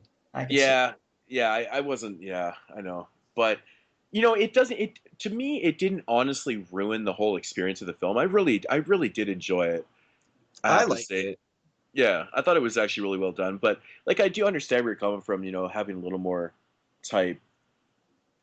Maybe more psychedelic in there. Maybe having a really good scene with that and stuff, kind of showing the effects and exactly what it's doing. Yeah, because the whole time, the issue is that there's multiple people tripping out in this thing, and we don't get to see it from their point of view ever. Yeah, exactly. Yeah, I really did like the scene though. Like when you see that open brain, and they're like extracting it right out of the brain. I thought that was really cool, man. I loved all the old like 70s like footage stuff. Like I love when films use stuff like that. Yeah, it was definitely cool. Kind of sets the mood. I kind of liked the writer guy. He was interesting. Yeah, like I said, man, he reminded me of Hunter S. Thompson, which was like a hero to me. But it just totally reminded me, like Hunter is the way he is, smokes and drinks constantly. It's just his whole appeal about him is just exactly how his, the real life Hunter is. Well, I mean, not exactly, but it was fitting though because he was a writer, and that's exactly what he is, And this film does make you like want to know more. Like the whole time you're like kind of like wondering like what this shit is and like what's going on and what this broadcast is it's one of those films that, and you almost feel like a little bit like they maybe could have gave a little bit more because like it feels like there was a lot of stuff that you were still wondering by the end. Oh, for sure. And it's not, and I'm not sure if there was answers. That's the problem. If there was answers and you're supposed to figure it out yourself, that's one thing. But when there's actually no answers and they just decided to end it that because they couldn't think of anything, that's when it becomes an issue. And I'm not sure which one it is, but it feels like more like there's not a whole lot of answers. I know sometimes when those endings happen, I'm just like, maybe they just don't want to give anything away because they're trying to keep that type of mystery or whatever. But it could be that they don't know. Oh, totally, totally. And it's our job to figure out which one it is. Or, it's one of those, ambiguous endings where it's like, kind of figure it out, just kind of like what, I mean, the thing is though, sometimes it's such a cop out though, it's like, okay, maybe they give you a little bit in the film, maybe it's a little, kind of subliminal or something, but, when it all comes down to it, people do like to actually know what happens. Or at least have an idea that there's an answer. Like there has to be an idea that there is an answer. Yeah, if you have to figure it out on your own, like kind of use your own, ideas and stuff. That that's fine. But yeah, I know exactly what you're saying. Yeah. So I'm pretty much. That's pretty much all I had to say about this one. I think I got it all covered. Yeah. Yeah, I was a little disappointed we didn't get to see her boobs. Boobs. Yeah.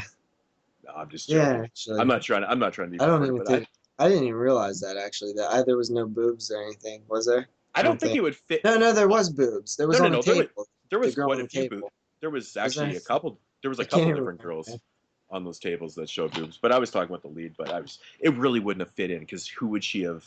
I guess they could have had a sex scene in the beginning with her. Well, no, that wouldn't make any sense. Well, she Now, could have just like got a shower or something.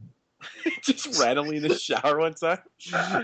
Yeah. Hey, do I you don't know. remember the film Slaughter High when the one girl like just randomly gets in that bathtub like after somebody dies? Like that shit is the most silliest thing I've ever seen. Oh, I know. Yeah. But I love that movie. It's awesome. Ratings? Yeah. You go first, JP. I gave it a 6.5 out of 10. Yeah. Yeah. I was thinking about this after I finished, and I'm gonna give it a 7. I liked it. 7. Yeah. I mean, just for a few Those scenes scare alone. scenes, man, really bumped it up for me. Mm-hmm. I'll give it a 6.5 too. 6.5. I'm gonna stick solid with my 7. I do recommend the film. I think it's worth the watch and stuff. Yeah, it's worth it if you can get it for cheap. Well, I'll tell you one thing. It's put out by that Macabre label, and it's definitely better than the Thompsons. Yeah. You saw that at Family Video this week. I was actually contemplating picking it up just because I have the Hamiltons, and I was like, I could. The Hamiltons is sweet. The Thompsons isn't. Yeah, the Hamiltons is a great film. Dude, all right. One thing more about that, the fucking claws, man. Something about like long ass fingers like creeps me out. Yeah, I mean, long fingers aren't cool. Shit. No, it's just something about that image like creeps me out. Like long, like I'm talking about the Banshee chapter. Like like stuff with long fingers creeps me out. Anyway, one thing I wanted to say before we get out of here, I'm gonna crack open the Elm Street Blu-ray set, and I'm gonna watch a couple of these, man, on my days off here. It's gonna be awesome. Nice. All right, so. Oh yeah, just a quick one reminder for people that have stuck around to the end. Top 5 slasher films from the 90s. Next week's question. Leave the answers down below. Yeah. All right. So, thanks everybody for listening to the 15th episode of the 22 Shots of Moodz and Horror podcast. Next week, we'll be back with another franchise show. And this time, we'll be discussing the Fangoria Presents line. So, there's 5 films that we're going to be talking about. So know what we watched. So know what we watched is the news, Moodz, Swingz, and then we'll hop into the Fangoria films, which is Inhuman Resources, Sin Reaper, Germsea, Axed, and Entity. So we'll be talking about those next week, so I hope you guys stay tuned. Thanks everybody again for watching. I'm your host Jeremy, aka NESRuler22. If you want to follow me on my channel, you can do so at youtube.com/NESRuler22. If you want to follow JP, aka the man who still hates Pee-wee's Playhouse, you can follow him over on his channel at youtube.com/doubleshotj. If you want to follow the man himself, Moodz, you can follow him on his channel at youtube.com/Moodz616 or click the subscribe button right down below, or if you're listening to this on the doubleeyes.com or over on iTunes. So, or knowyourhorror.com. Also, you can hit up our email address at 22shotsofmoodsanthorror@gmail.com. We're also on Facebook. Twitter now. You can find us there at 22 shots. I think it's something like 22 shots. I gotta look it up. Way to go, JP. I'll get back on that. It's just starting up, but we're going to be on the Twitter a little bit, and of course the Facebook group. If you've not joined our Facebook group, please just send a friend request or whatever. We get them a lot actually, and the group is growing, and there's a lot of cool cats on there. We seem to honestly the coolest cats. Yeah, we get quite a few actually. Every time I look, we have like new members and stuff, so it's pretty cool. Thanks everybody again for talking over on there. Really do read and talk to you guys, so. Thanks again, everybody. Hope everybody had a good week and everyone have a safe week ahead. Talk to you guys again next Monday with another episode. So see you guys later. Peace.